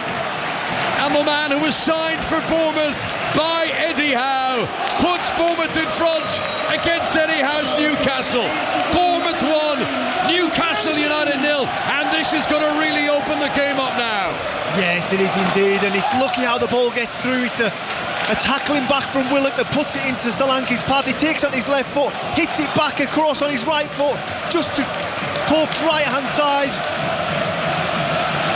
Pope's a little bit statuesque, as I see that goal ran back, but it's fortunate how it lands. We've questioned Bournemouth though, how many opportunities is it going to take to break the deadlock, and eventually it's their main man, Dominic Solanke, who does it. Bournemouth 1, Newcastle 0. Will Eddie Howe's side react? He scored against Wolves and Brighton and Brentford and West Ham in the Premier League this season, and now he has scored against Newcastle United. Solanke, who was an injury concern ahead of half-time, and how pleased Bournemouth are that he's been able to continue, because when given the big opportunity there, he's given his team a priceless lead here, and it is going to be intriguing to see if Bournemouth can hang on. This has not been Newcastle at their best tonight, not by any stretch of the imagination. They look like a team that has had a lot of games lately, and they look like a team that's missing a lot of players. New energy for Bournemouth though, as Christie comes forward, flashes it into the penalty area. Livramento backtracking was able to head away, and then it's going to fall down for Joe Willock here, who with the help of Joe Linton is still inside his own final third. New hunger about Bournemouth now, but can they keep it going? And can Newcastle find a second wind now as Joe Linton is fouled, and a free kick to the visitors near the halfway line? Glenn Murray. Yes, without doubt they need a reaction now, Eddie Howe's men, and I'm sure there's a few out there that it'll hurt more than others. The manager, assistant manager, Matty Ritchie especially, who've had time at Bournemouth. All of a sudden, Bournemouth, they look like they've got a spring in their step. It's going to be hard to break them down. Newcastle trying to counter here. It's Trippier in around the back of Tavernier. Good covering by Lloyd Kelly back behind him, and eventually it pops back towards the Brazilian goalkeeper Neto. Obviously Newcastle fans won't be liking that goal, but for the Bournemouth supporters, and I would dare say for any neutrals watching, this really enlivens the game now. This puts a factor. It gives Bournemouth something to defend. It gives them a satisfaction that their hard work today has been rewarded, and crucially it gives Newcastle something to chase now. Livramento, another good tackle. He's so good one-on-one, and he gets it off Solanke there. But Newcastle at the moment are pinned back in. They try to break out with Willock. That's a good ball over the halfway line. It's Livramento. I had to check myself there. How could that be Livramento? He made a tackle in his own penalty area a moment ago, but he's given it to Gordon. Shoots straight at the goalkeeper. That was not a great effort from Anthony Gordon, and a comfortable save. Bournemouth 1, Newcastle 0. Yes, Newcastle spring up the pitch, and Anthony Gordon gets it, edge of the area, gets it out of his feet, and I understand why he's hit it, but the covering defender Lloyd Kelly's sprinting over to block the shot, and it's Longstaff who's breaking his neck to get up alongside. If he just holds the ball for a second longer, he can play his teammate on. He doesn't, he shoots. It's disappointing. Bournemouth let off. Break in play. Max Aarons, the right back for Bournemouth, needs a bit of treatment. His cousin Rolando Aarons began his career at Newcastle. There's a connection there. He is waiting for the physio to come on, and of course Newcastle are doing the old come out. Any chance you could just leave the field of play and get this treatment? And of course that won't happen, and Bournemouth players are coming across for a drink and a little chat with Androni Iraola. There is no way Bournemouth will want to let this lead slip. At home, in front, against Newcastle. What an opportunity here, with over a quarter of the game remaining. Can Bournemouth hang on? Aarons still down, still receiving treatment. The goal from Dominic Solanke, separating the teams of the vitality. And Newcastle, who've offered so little in attack tonight. There was that Lascelles header when he was offside, but you know, there's been very few nervous moments for Neto, the goalkeeper for Bournemouth. Yeah, I suppose they've been sluggish. They look like they've played in Europe midweek, and just when that goal goes in there, I look around the Newcastle players, their shoulders drop slightly, and I just wonder if they've got it in them to come back. But if you want to stay in the higher echelons of the Premier League, these are the nights you need somebody, you need something, you need a moment of magic. Who's going to come up with it? Newcastle, who lost 3 of their opening 4 Premier League games this season, remember, they lost at Man City, they lost at home to Liverpool, the game that Van Dijk was sent off in and Darwin Núñez got the late goals, and then they lost after that away to Brighton, and people were wondering if the Newcastle fairy tale was petering out a little bit. Since then, Eddie Howe's team have been unbeaten in the Premier League. They had wins against Brentford and against Sheffield United. They beat City in the League Cup, they beat Burnley, they beat Paris Saint-Germain in the Champions League, they beat Palace, they beat Manchester United in the League Cup, they beat Arsenal last weekend. This would be a big setback if Eddie Howe's team were to lose here. Yes, and Eddie Howe, just in that moment there, has rolled the dice. He's taken Lewis Miley off the youngster, and he's brought another youngster on, more forward thinking.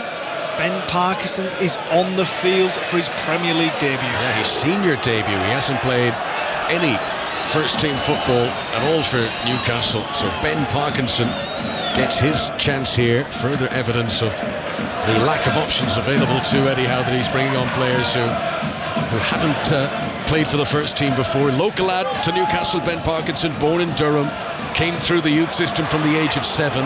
He'll have been waiting all his life for this moment. He gets to play for Newcastle in the Premier League, but not ideal circumstances for a young kid to be coming into. Well, it depends which way you look at it, because the way I look at it, he's got the chance to make himself a hero here tonight. This is one of those opportunities that could open doors. As down goes Longstaff, challenged by the much smaller frame of Clivert, and Bournemouth think that Longstaff went down a bit easy there. In reaction to the Newcastle changes, Antonio Areola is going to make at least a double swap of his own. There's a lot of activity taking place down at the home side's technical area. This is 5 Live for the BBC. 66 minutes played. Bournemouth 1, Newcastle United 0. Solanke's goal the difference. And Max Aarons, who is receiving treatment, is not going to be able to come back on. So the introduction of Adam Smith, he'll make his 350th appearance for Bournemouth. He will come on to play in defence in place of Max Aarons. And the other change is going to be Luis Sinisterra, the recruit from Leeds, the Colombian, who did score that goal that Bournemouth got against Manchester City while they conceded 6 last weekend. But he did get that first goal for the club, and Sinisterra is going to come on and he will replace Justin Clivert. So no goal for Justin Clivert against the team that his dad Patrick used to play for in the past. But fresh legs will come on it, and Sinisterra, we know from with Leeds, and again that was tricky because it was a team on their way down, but he did look a bright spark at Elland Road last season. It'll be interesting to see what he can do here. Yeah, he did, and I'm sure he'll be looking to try and be a positive effect on the game this afternoon, because I can't help but feel that Justin Clivert hasn't quite done himself any justice today. He wasn't really in the game, had one shot from far out. I'm not sure it was the right option at that time, and it's a change that I'm not surprised Andoni Iraola has made. Adam Smith's first touch was to boot the ball down into the concourse. There's a little gangway which leads from the supporters into where they get their half-time refreshments, and his clearance went right through that gap, and a new ball has been required. Newcastle have possession, goal down away from home in the Premier League. Cher, Solanke leaning into him. Cher has to release it to Lascelles on his right hand side. Newcastle wearing the green shirts, white socks, playing left to right as we look down. Ink black skies overhead, this 5:30 kickoff on 5 Live. Cher has it 10 yards outside his own penalty area. Newcastle fans wondering where would an equaliser come from without the likes of Wilson and Isak and Almiron. All the regular goal scorers aren't involved. Here is Gordon. Longstaff to Joe Linton on the left-hand side of the midfield. Gets to within 10 yards of the penalty area, into Gordon, who wasn't ready to receive that and wasn't able to control. Down goes Solanke. Referee says that's no foul on him by Cher. Smith has picked up possession for Bournemouth, and Longstaff challenges, hurt himself in doing so. Longstaff slides in and has hurt himself here as the ball goes out of play. He fell awkward as he slid across. He fell awkwardly there, and this could be another injury problem for Eddie Howe. Yeah, it looks like he's in a world of pain there, Longstaff. It looked like a very awkward fall, and you can see him on our little monitor. He's screaming, and he's not the type to go down, and we just get a little shot of Eddie Howe, who puts his head in his hands as if not another one. But more importantly, Sean Longstaff is really hurt here. He's pulled his shirt up over his face and he's grimacing. The reaction of the player the moment it happened, and you can always tell, because often if players are rolling around a lot and they look in distress, you think, well, the fact that they're rolling shows they're not in too much pain. He in pain, anguish, totally motionless. Well, I think it's a type of person as well, and you know that he's quite an honest lad, humble young man. You get to know them through interviews and what they do, the way they play, and he's not one just to stay down for no reason. But he's up. The physios are just having a look. I think it's his right ankle that he looks very uncomfortable with. Hopefully, from a Newcastle point of view, this isn't another injury, because it is becoming ridiculous now for them. He is sitting up, Sean Longstaff, but he is grimacing as the medical staff work on that ankle on his right foot. He's going to try and stand on it here, and this will give the indication if he's going to be able to continue. But he certainly, and no opponent near him there. He'd slid in, he'd made the challenge, and then for whatever way just twisted his ankle as he went down. And the instant reaction suggested he'd really hurt himself there. But maybe, just maybe, it was the sting of it rather than anything else. Does his studs get caught on the turf or something? I'm not sure. Yeah, I'm not sure if he rolled his ankle, but it was actually Adam Smith who kicked the ball off him that caused the It was very unusual. A sort of dangling ankle that didn't have any tension on it, maybe. Well, he's back out there, he's though. Back out. Okay, well, look, that is very good to see, because for a moment there it looked like he had a big problem. Sean Longstaff. 1-0 to Bournemouth. Still time for Newcastle. Tavernier shoots. Good shot, good save. Pope to his right-hand side. That was on target. Nick Pope pushes it out for a corner. Second goal for Bournemouth there, and Newcastle could be done and dusted. Yeah, Sinisterra plays it into Tavernier's feet. It's on his left foot. He just thinks, you know what, I'm going to have a thump, and boy does he thump it right towards Pope's top right-hand corner. The Newcastle goalkeeper's equal to it again. He has been outstanding this evening. Yeah. Corner to the home side. Lewis Cook prepares to take it. 72 minutes on the clock. Here it comes, right-footed, in swinging towards the front post, headed down, and it's in!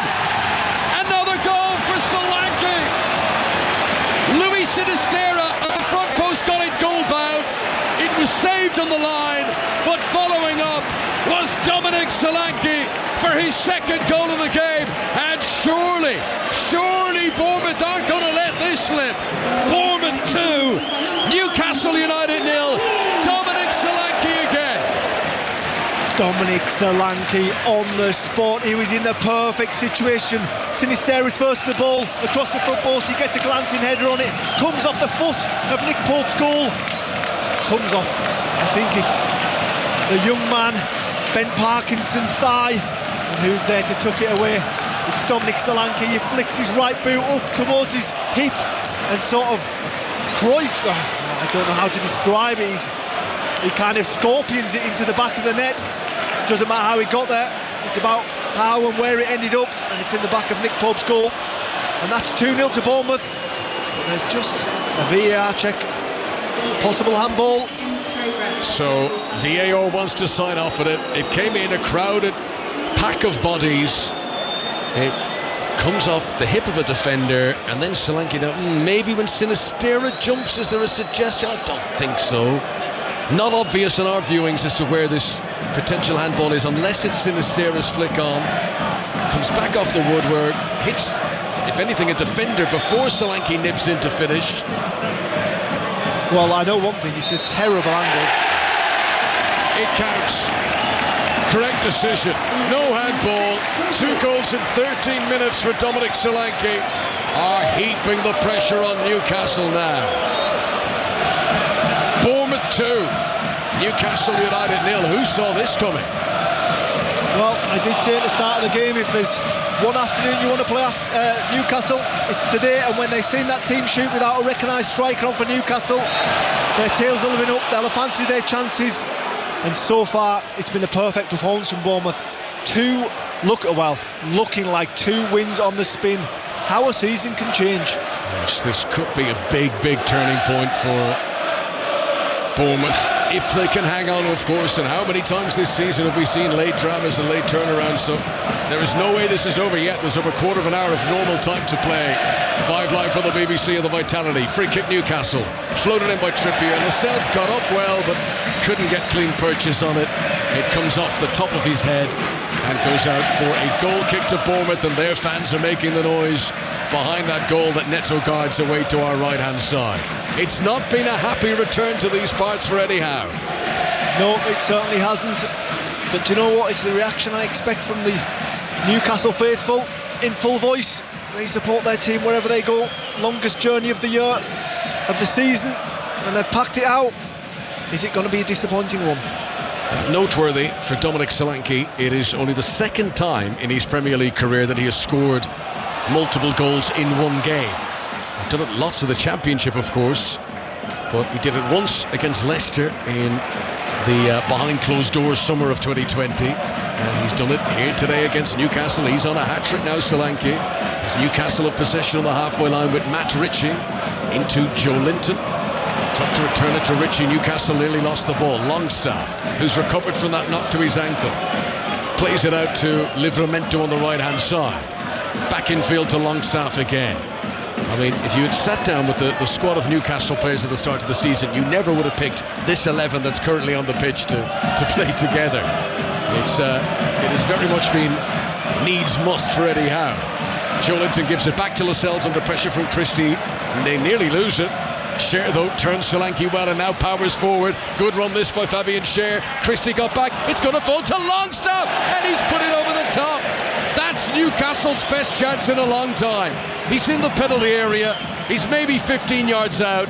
He goes left-footed and he puts it too high, Longstaff. A brilliant mazy run from Fabian Scher, takes it right from the centre-back position onto the edge of the 18-yard box, plays it to his right-hand side to Sean Longstaff, who can only take on his left foot in all fairness. His weaker foot, he tries to curl it back across into that far top corner, gets a little bit too much purchase on the goal. Neto turns to his right-hand side and sees it sail inches over the bar. Sean Longstaff, who's got 3 goals this season, scored against Crystal Palace a couple of games ago, scored against Sheffield United in September. First time he'd scored multiple Premier League goals in a campaign, and really might have done a bit better there. Evidence though that Newcastle are not completely out of this yet, and if they could get one back, it would make it a very nervy finish for Bournemouth. 2-0 Bournemouth lead for the moment, on their way out of the relegation zone as things stand. Bournemouth, who for so long looked caught adrift early on in the campaign, but there's always a chance. It is, as the old cliche says, it's a marathon, not a sprint, and you can be slow in the first few miles. There's still a long way of this season to go. Yeah, and that's one thing I will say about this Bournemouth group. They've ran the course, they've been there before, they won't panic. They'll be comfortable being uncomfortable, and this last few weekends has proved that. Beat Burnley here, go to Manchester City, get beat 6-1, doesn't bother them.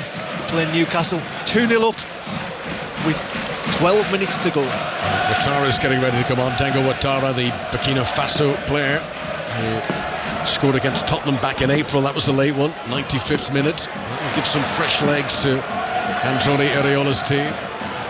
Trippier, who's now moved across to left back to allow Livramento play on the right-hand side. Lascelles in the centre circle, gives it away to Cook. Newcastle look a bit rattled here. There's not they're a team who breed off confidence and momentum, and the body language of the moment, they don't look comfortable. No, they don't. And Lewis Cook just won the ball in the middle of the park there. He wanted to pass forward, he had to check back and pass it to Kelly in left back position, and he seemed so frustrated, but I don't know why. It's good game management. They just need to take this sting out of this game at the moment. Bournemouth, they don't need it to be frantic. Newcastle do. I suppose it's not a scenario that Bournemouth have had a lot of experience in this season, holding on to leads late in games. Usually they're chasing things, and yeah, you're right, Glenn. Game management's so important. Solanke, who of course wants a hat-trick, he'll charge on. Tavernier available outside him. This is left wing as Bournemouth come forward. Bournemouth 2, Newcastle United 0. 79 minutes of the big stadium clock. Bournemouth playing from right to left as we look down at the black and red stripes. Kelly gives it into Lewis Cook again. Cook, one of 5 changes for Areola today, and it's had its effect with this performance his team have put in. Wasted chances in the first half, but they've taken them in the second period. Here is Sinisterra, dribbling into the penalty area, hits the side netting. Power behind that shot. Boy, did he put the laces through it, and I don't know if Pope would have got there if it was into the bottom corner. And at 3-0, it really would have been all over. Yes, he just jinks onto the edge of the 18-yard box and it opens up. He decides to have a shot, and most people go across the goalkeeper, but he doesn't. He goes for that near post, and it just kisses against the side netting. And Pope is extremely happy to see it just whiz past. So Ouattara comes on. Anton Semenyo is the player who makes way.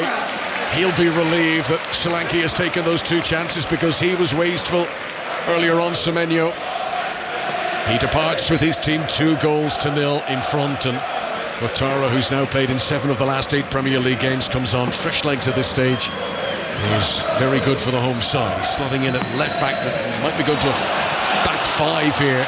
Bournemouth to try and hang on to the 2-goal lead. Solanke, released by Tavernier, crosses low into the penalty area, chance to turn and shoot, and Sinisterra is denied. Good defending by Lascelles. It goes out for a corner. Sinisterra did everything right there. That was top quality from Lascelles. Yes, it was indeed, because the striker did everything right. Solanke puts it in, he turns, it's behind him, turns on his right foot to the perfect touch, takes all the speed out of it, swivels, hits it with his left foot. but Lascelles is equal to it. It's been some story for Jamal Lascelles, who's been so peripheral since the arrival of Sven Botman, but given his chance in the team, he has stood up, and even in these tricky circumstances for Newcastle, he ensured they didn't get worse there. Bournemouth from the corner into the penalty area. Cher backpedaling, heads it away. Ritchie on the edge of the box tries to complete the clearance, but Newcastle can't get it out. Sinistero, who's been a box of tricks since coming on, is all acrobatic leaps, but can't pick out a teammate, and Trippier allows the ball out of play, knowing that it'll be a throw into Newcastle on the left-hand side. He takes it quickly, no time to waste for the visitors. Slams the ball off Solanke, another Newcastle throw. And you can just tell by the way that the Bournemouth players are pressing, they know how important this is. It's 10 minutes hard work, and you go into an international break with a vital 3 points. Bournemouth have never had a Premier League home win against Newcastle. Is today the day? Lascelles brings it out of the back for the visitors, who are now hoping for 2 late goals here. One would not be enough to try and get something here. Well, all of a sudden Newcastle look like they're playing a back three with Shah, Trippier on the left and Lascelles on the right, and Liveramento's almost playing on the forward line, so high up. The second goal is so important because Bournemouth have dropped a lot of points from winning positions this season. That's good work from Willock to get to the byline. Hangs in a cross, which Zabani is able to win a header to clear away. Livramento collects for Newcastle, wearing green midway inside the opponent's half. Here comes Cher. Passes it in front to Trippier, has to cut back onto his favourite right boot. He's just outside the penalty area that Newcastle attack. Longstaff gives it back to Cher again. This is chance for Willock to get into the penalty area on the left-hand side. Oh, he's ghosted through 2 defenders there to the byline. Joe Willock tried to catch the keeper out at his near post, but it's blocked away for a corner. Corner to Newcastle. That's much better from them. And by the way, we're hearing that you'll recall there was a VAR check in the aftermath of the second goal. It was checking whether Solanke had handled it. That's the word from the PGMOL. So it was whether Solanke had handled it, which I don't think, I couldn't see how that would have been the case, so no surprise that wasn't given. The goal has stood. Here comes the corner. Trippier, in-swinger, punched by Neto, can't get it out of the penalty area. Christie is going to try and safely do so now. He's been put under pressure here by Matt Ritchie, and he turns and he twists, and he's done very well there, Christie, initially, but then he gave it away to Trippier. Bournemouth get it back again with Solanke, and he's got the support here of Sinistera, and a chance to counter-attack now. Bournemouth 2 goals ahead. The ball is pushed ahead of Ouattara, down the left-hand side. Lascelles has been clumsy there as he bundles into Sinistera, who's going nowhere really down the left wing. Didn't need to be so rash, Lascelles, and that might well be a yellow card for him. It's a free kick to Bournemouth, and it is a booking for the Newcastle United captain, Jamal Lascelles. We praised him earlier. That was not as good as it should have been from Lascelles. Blatant yellow card. Yeah, as he was approaching that ball, I thought he was in control of the situation, but it's Dango just nips in there, gets in there first. Oh, and he does take everything as a Newcastle defender comes sliding across. And that is a welcome to the game. Yes. So free kick to Bournemouth. Crossing position on the left-hand side. They'll take their time over this with 5.5 minutes of normal time to go. This would be quite an eyebrow-raising scoreline in the Premier League if it stays like this. 2-0 to Bournemouth at home against high-flying Newcastle, who haven't lost to the Premier League for 2.5 months. Earlier on today, Wolves came from behind late on to beat Tottenham 2-1. Cook prepares to take the throw-in. The free kick on the left-hand side. What have you spotted, Glenn? I just spotted a legend walking out there. Oh, Harry Redknapp. Harry Redknapp, who was the only Bournemouth manager who has ever had a home league win against Newcastle in the past. Teed that one up for you, didn't I? You tee it up and I'll smash it out. Here comes the cross from Cook, and there was a one-man wall. It was Ritchie who did his job, and that goes out for a corner. Corner to Bournemouth. And all of a sudden, there's a lot of fireworks popping off around the Vitality. Is it coincidence, or is it because they're 2-0 up? It is the week for the fireworks. Newcastle haven't brought any pyrotechnics tonight to the Vitality. This has been as limp a performance we've seen from any house team. And look, he will of course point to the extremely long injury list has been a huge factor. Ball comes in. There's appeals that Gordon handled it. Don't think he did. Chance to break away, but Willock is tackled by Christie. It feels like Bournemouth have a firm grip on this and they're not going to let it slip late on. but they can't take anything for granted. And the referee is going to have a VAR check of this. Is he? I think so. They will delay the restart to have a look to see if Gordon handled it. I really would be surprised if that's given a hand. Hits his lower stomach, his hands are there, but they're right down by his side, surely. It doesn't look like it to me. The referee's holding. It's one of those where if he scores, you would say, okay, it's pushed his hand and you can't have any sort of handball by scoring, but not defending a corner like that. No, and no surprise to see that no further VAR intervention is needed. I'm surprised they had to hold up play at all for it. I'm just thinking about the second goal they conceded, and it was Sinistera that got across the front post, and from a set piece it's not like Newcastle to concede, and when I look at the injury list, and Byrne, Botman, Isak, big, strong, physical men, I wonder if he ever would have got across there if the first 11 was out.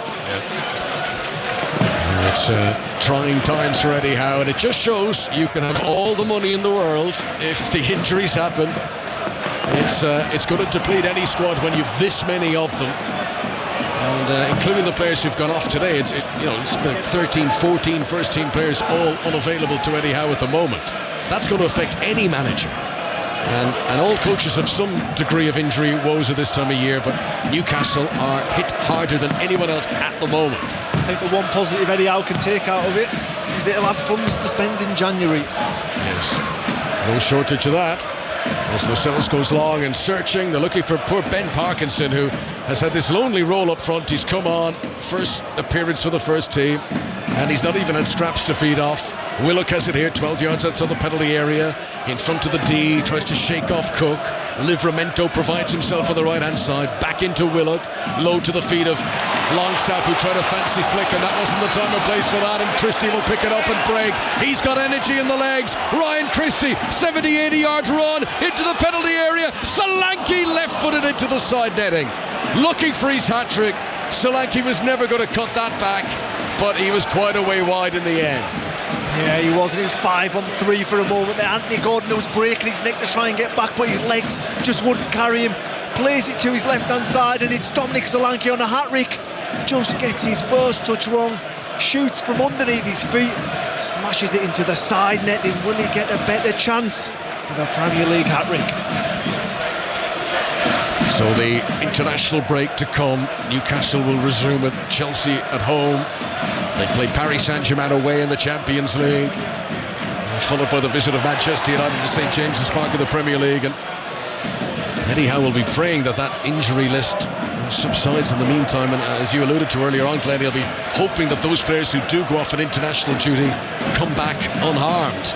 Kelly makes an interception at the back for Bournemouth. Good clearance onto Dango Ouattara. He takes on Ritchie, and he's been able to brush him aside. Solanke screaming for the middle. On the far side is Tavernier. They're all arriving. Sinistera shoots, saved again by Pope. He got it on target, but it didn't quite have the power to beat Nick Pope. No, he didn't. He goes for placement over power. Nick Pope's equal to it, but that's Bournemouth's 15th shot, 8 on target. And I think that speaks volumes of how well the Newcastle goalkeeper's done this afternoon. Without doubt, their best player on the evening. Bournemouth on their way out of the bottom 3. Can they make it even better? Dango Ouattara again. Solanke screaming for it. Ouattara on his own takes it on and hits it straight at Nick Pope. It is no exaggeration to say Bournemouth could have had 5 or 6 goals today. Easy. Yes, without doubt, and they should have scored there. They should have put this game to bed. Sinistera right through the middle, has got options, decides to go on his own and hits it right down Nick Pope's throat. If they concede now, wow. Willock nutmegs Ryan Christie, but can't pick out Ben Parkinson with the pass. 7 minutes to be added on. That brings a roar from the Newcastle fans, who are hoping that their team might have a resurrection in them. Gordon pushes it to the byline, accelerates away from Adam Smith, then gives in a low ball to the edge of the box to Joe Linton. He twists and turns and does a back heel back out to Gordon, who then swings in the cross, falls to Matt Ritchie against his old club, but it's straight at the keeper. It's a comfortable save for Neto. Matt Ritchie might have done a bit better there. Yes, it just falls so kindly for Matt Ritchie. His first touch is brilliant. His second touch just gets out of his feet. And so many times at the Vitality we've seen Matty Ritchie whip it into that top corner. This time it wasn't to be, and Neto falls to his right-hand side and gladly catches the ball. Matt Ritchie, who when he initially went to Newcastle on one of his first visits back here to Bournemouth, he scored in the 2-2 draw here. We've played one of the 7 minutes already. Bournemouth 2, Newcastle United 0 here. Kelly kicks the ball away. Newcastle didn't like that. But of course it's the multi-ball system, and you won't be surprised to hear that the Bournemouth ball boys aren't being quite as enthusiastic about returning the ball to Newcastle as they might be. That's the most nonchalant throw of a ball from that youngster down there, who clearly doesn't want Newcastle to recycle this quickly. Yeah. Every team does it. As Matty Ritchie approached him, he just threw it over his head. Here's Sinisterra again. Sinisterra's been all over this game since coming on. He wins it in the midfield again. He gives it to Christie in the box. Low ball in. Tavernier scuffs the shot wide. 7 it could have been for Bournemouth. So many missed chances, and it may not matter too much today because they have scored twice, but in other games Bournemouth are going to have to be more ruthless in front of goal than they've been today.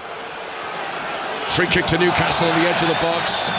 Pope, who was trying to get the ball back to Trippier to take the free kick, collided with Tavernier there. It's much ado about nothing, but of course all sort of collisions like that bring reactions, pantomime style from the crowd. And the referee, Chris Kavanagh, comes across just to have a word with Nick Pope and says, take it easy.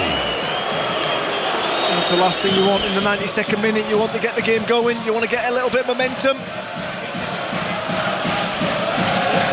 You never say never in the Premier League, but it feels beyond Newcastle now. 2-0 down, almost midway through the 7 minutes.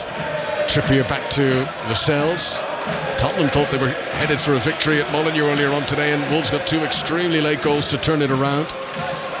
Lascelles on the halfway line gives it into Matt Ritchie.